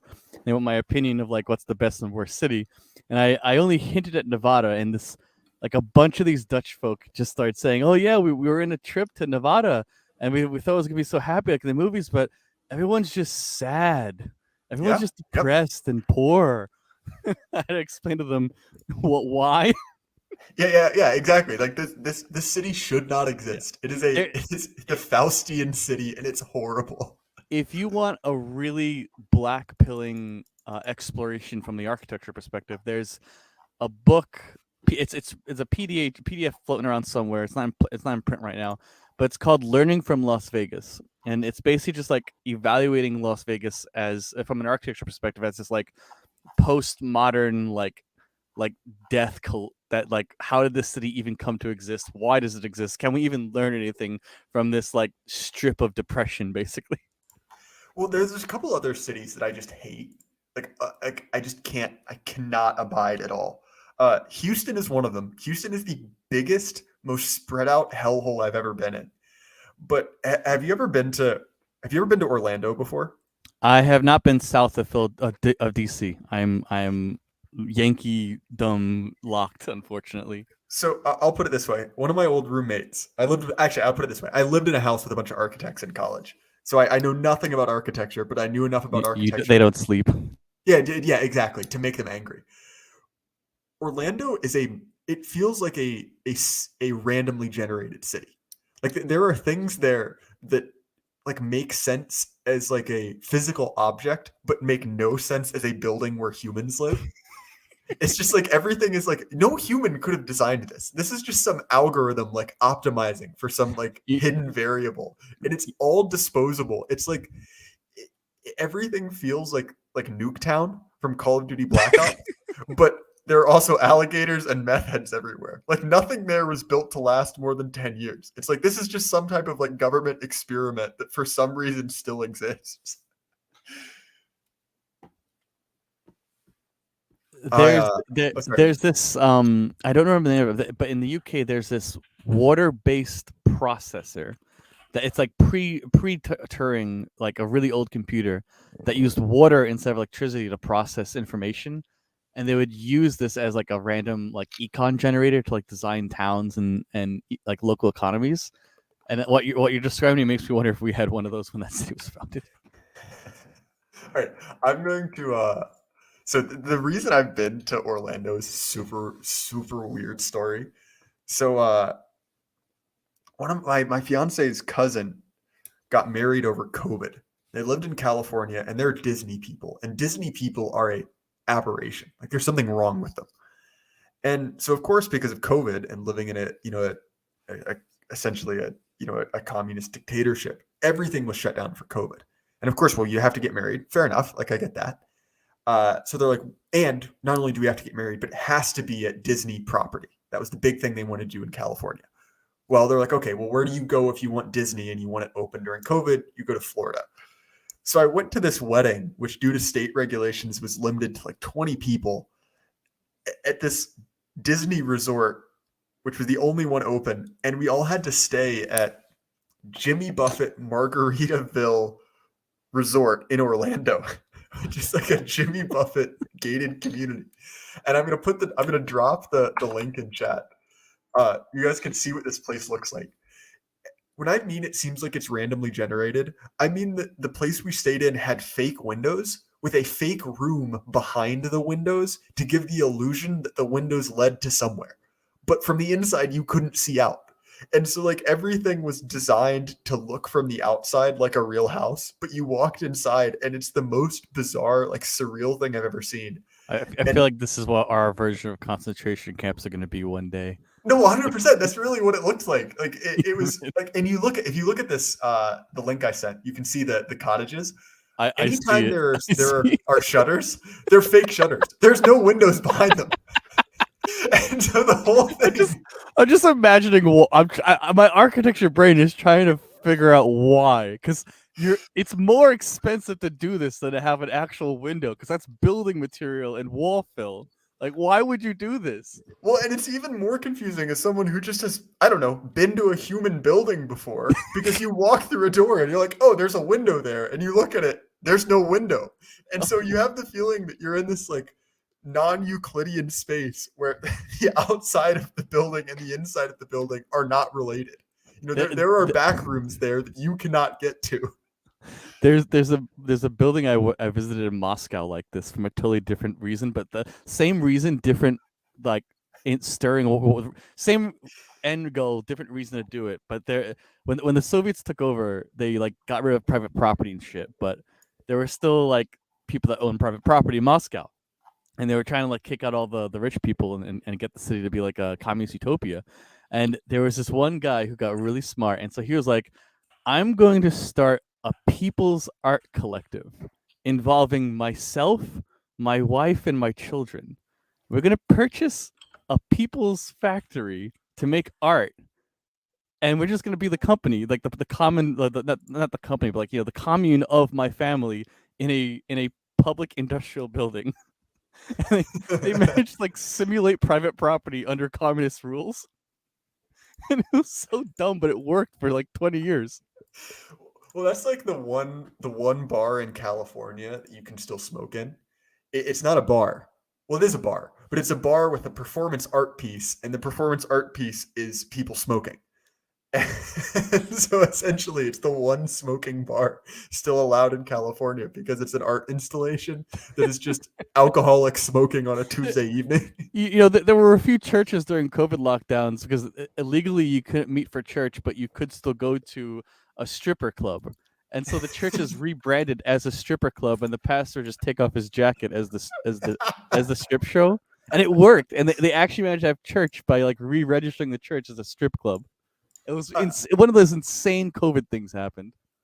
Well, that's one of those things that like you almost you have to admire just the sheer willingness to just like refuse to abide by the rules. You know, it's like, oh, okay. Well, guess what? I guess I'm a stripper now. Does that make you happy? And I've always kind of admired that kind of like line in American politics. I've always wanted to try and get like all Republicans before an election, have every white male change their sex on government documents to a woman, and then like kind of just show, well, according to these documents, the Republicans won 100% of the woman vote. They're so progressive, and like just like don't do anything, just change the documents, but don't do anything. And when people are like, "Well, you didn't even get the surgery or anything, you didn't do anything," it's like, well, what's a woman? I'm a woman. Like, if people have to just troll this retarded system you live under and like maximize the ridiculousness of it, and then they'll be forced to regulate it. Actually, I completely agree with you. I used to do this in university, where so again, going to a state school, incredibly, you know, progressive on social issues, and they rolled out this program over COVID where there was a plugin to your email, and basically it was a system by which your pronouns could appear everywhere on every document all at once. They'd have to change it, and not only did it have to appear everywhere, but they had to change it on everything as many times as one.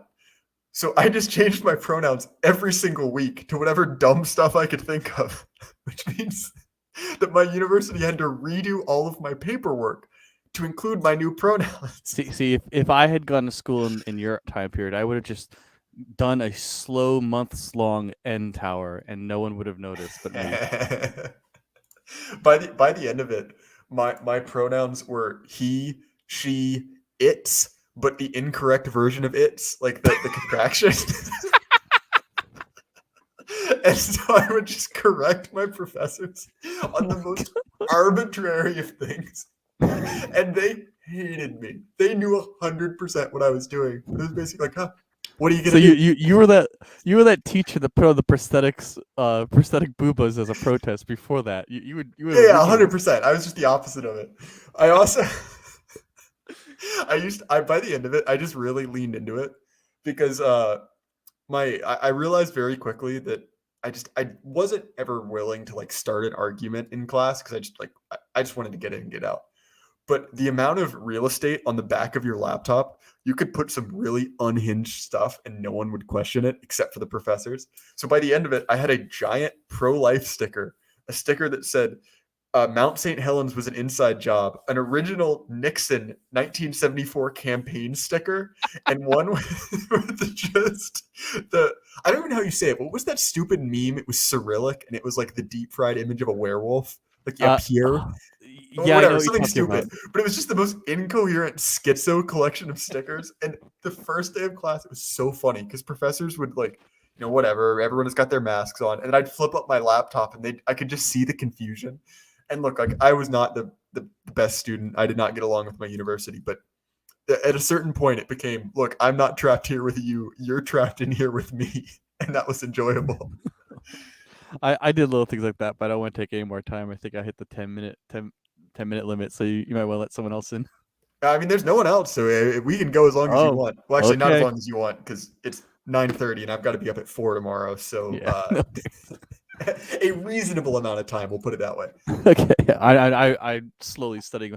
I'm studying my architecture license exams, and it's just that's why I've been like absent from a lot of these events recently, other than just shit posting on Twitter endlessly. But how did your local elections go? I guess I'll ask. Are you happy with the results or something? I have literally no idea. That's the way you do it. I didn't check. I didn't vote. I don't know how they went. Maybe they went well. The only one I kind of was pulling for, just because I thought he was interesting on Kashuda, was Blake Masters. But even then, that was just kind of passive. I did not follow this at all. Yeah, I liked him purely on physiognomy alone, and that's about Oh yeah, it. 100%. It's just he had the Chad physiognomy, and he was up against Gru, like Libtard Gru, and so I really now wanted we've got him the to win. Federer in Pennsylvania, so we'll see what happens. I'm sorry. If we're talking about Basket Case and John McCain's tumor, I think that it's migrated to Fetterman or Fetter person or whatever he is. Yeah, I don't remember. I hate to say it. There's certain things where like I don't follow. Like obviously I don't follow Pennsylvania politics. For the first like week or so he was in the news, I thought it was a joke. I thought he was an edit someone made. I didn't know he actually looked like that. I thought that people were just like prime sampling of bioleninism at work. No, I know. When I thought everyone was like he had a stroke, I was like, oh yeah, so he's not super like like he's not super like persuasive or something. And then someone's like, no, literally, he had a stroke. Biden's had I think 2 or 3 strokes before the election. You know that? No one talks about it. He's fine. He's 100% fine. There's nothing wrong with him. Yeah. But like, and this goes back to what Cody was saying, is that like you gotta admit it is kind of funny, like just a little bit, I mean, I'm at the point where like I don't have any hope anymore. I'm kind of convinced that there was. I mean, I'll tell you a little story of how I've seen how shall we say things happen. My first, so I've had my first architecture jobs were all like really, really poor choices of employment. The first one was with the Gambino family, and I got to see a little bit of how the local leftover mafioso work in Brooklyn and New York, and that wasn't so good. The guy I was working for, his son went to jail for 2 years for murder while I was there. So I was like, there's still some stuff going on.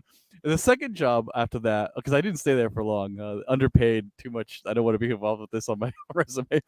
But the second job was this I'm gonna be. It's hard for me to not make this obvious of who it is. But let's just say, the son-in-law of a medical multi-billionaire who had a desire to be an architect for some reason, too rich to realize how hard it is, and so he set up this tax evasion / vote harvesting scheme where he would. So if you're not aware, there's a way for you to get money from the government if you renovate a building, restore it for if it's a historical project and you renovate it or improve it. I forget how it works, but you get tax credits basically. You get paid for upgrading a building, and if you're really smart about it, like this guy, you get your wife to do a real estate company to manage the properties, and you do the architecture of that, and then you do business deals between the family so that you just replace a single door and get like $10,000 in tax credits every year. And it's a scheme. It's a loophole that I've seen in operation. One of the things he also did was that he would take our records, us the employees, and he would change our addresses for the federal government so he didn't have to say that his employees were working in the city Manhattan, so they didn't get city tax. And I kind of started looking into like some of the records because he's not good at security, but there was a lot of fishy stuff going on around there. And one of the things I realized that happens is that you can actually like you buy an empty plot of land and you register the address. You don't actually build anything in the plot of land. It's just an address. It's an empty plot of land with an address. You can actually sell that address to an NGO who will use it as a voter registry address. And if you're really clever, specifically if you do early ballot voting, I think you can actually, I'm not sure for sure, but I think you can vote in an early election by changing your address to a different location and then changing your address back to the original location and voting again. And I'm not sure if there's any way to stop you from doing that. There's a lot of really fishy stuff that goes on between Democrat majority cities, and like why do they always get like kind of fishy numbers, and why does like the areas I'm kind of convinced that they're taking the votes from Democrat majorities and bleeding them into temporary addresses to other locations to offset the vote. And what that happens is that if you have a city with like 70% Democrat votes and the suburbs are like 40% Democrat votes, you can like offload your votes and get a blue majority by just like I'll put it this way.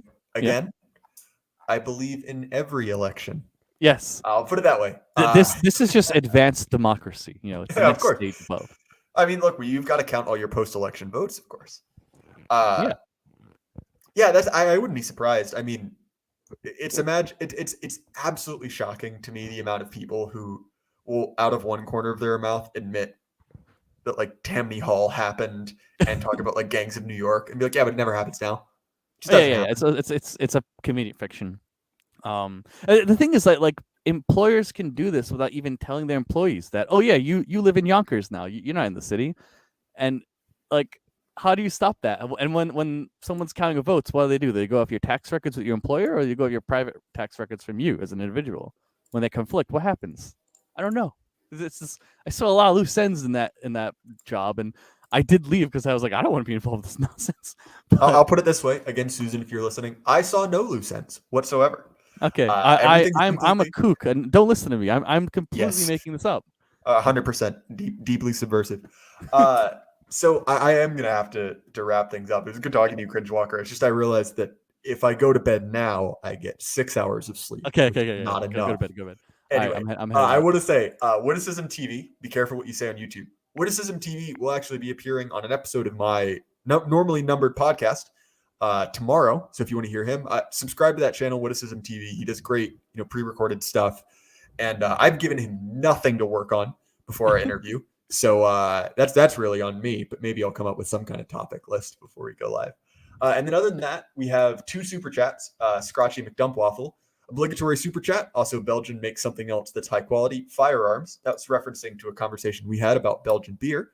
And the other major Belgian export, high quality foreign policy.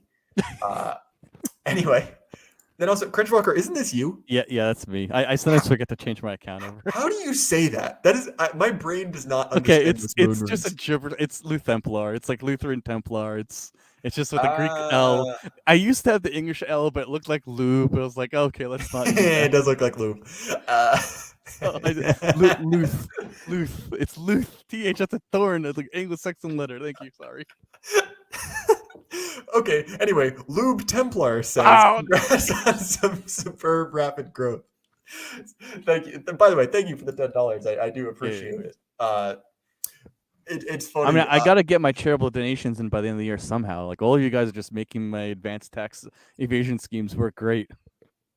Yeah, I think technically I probably count as some type of charity for the mentally disabled, considering my obsessive compulsive tendencies for World War II airplanes. I think that basically counts as an autism diagnosis. I will say I haven't had to. My super chats have offset my taxes in such a way that I haven't had to actually pay taxes for like 6 of the last 4 years. Thank you. I really approve of that. I should have thought of that by now because you're really you're doing the Lord's work. They got me on the free Gibbs for the handouts from COVID. They wanted that money back real bad. Yeah, really. Tell me about it.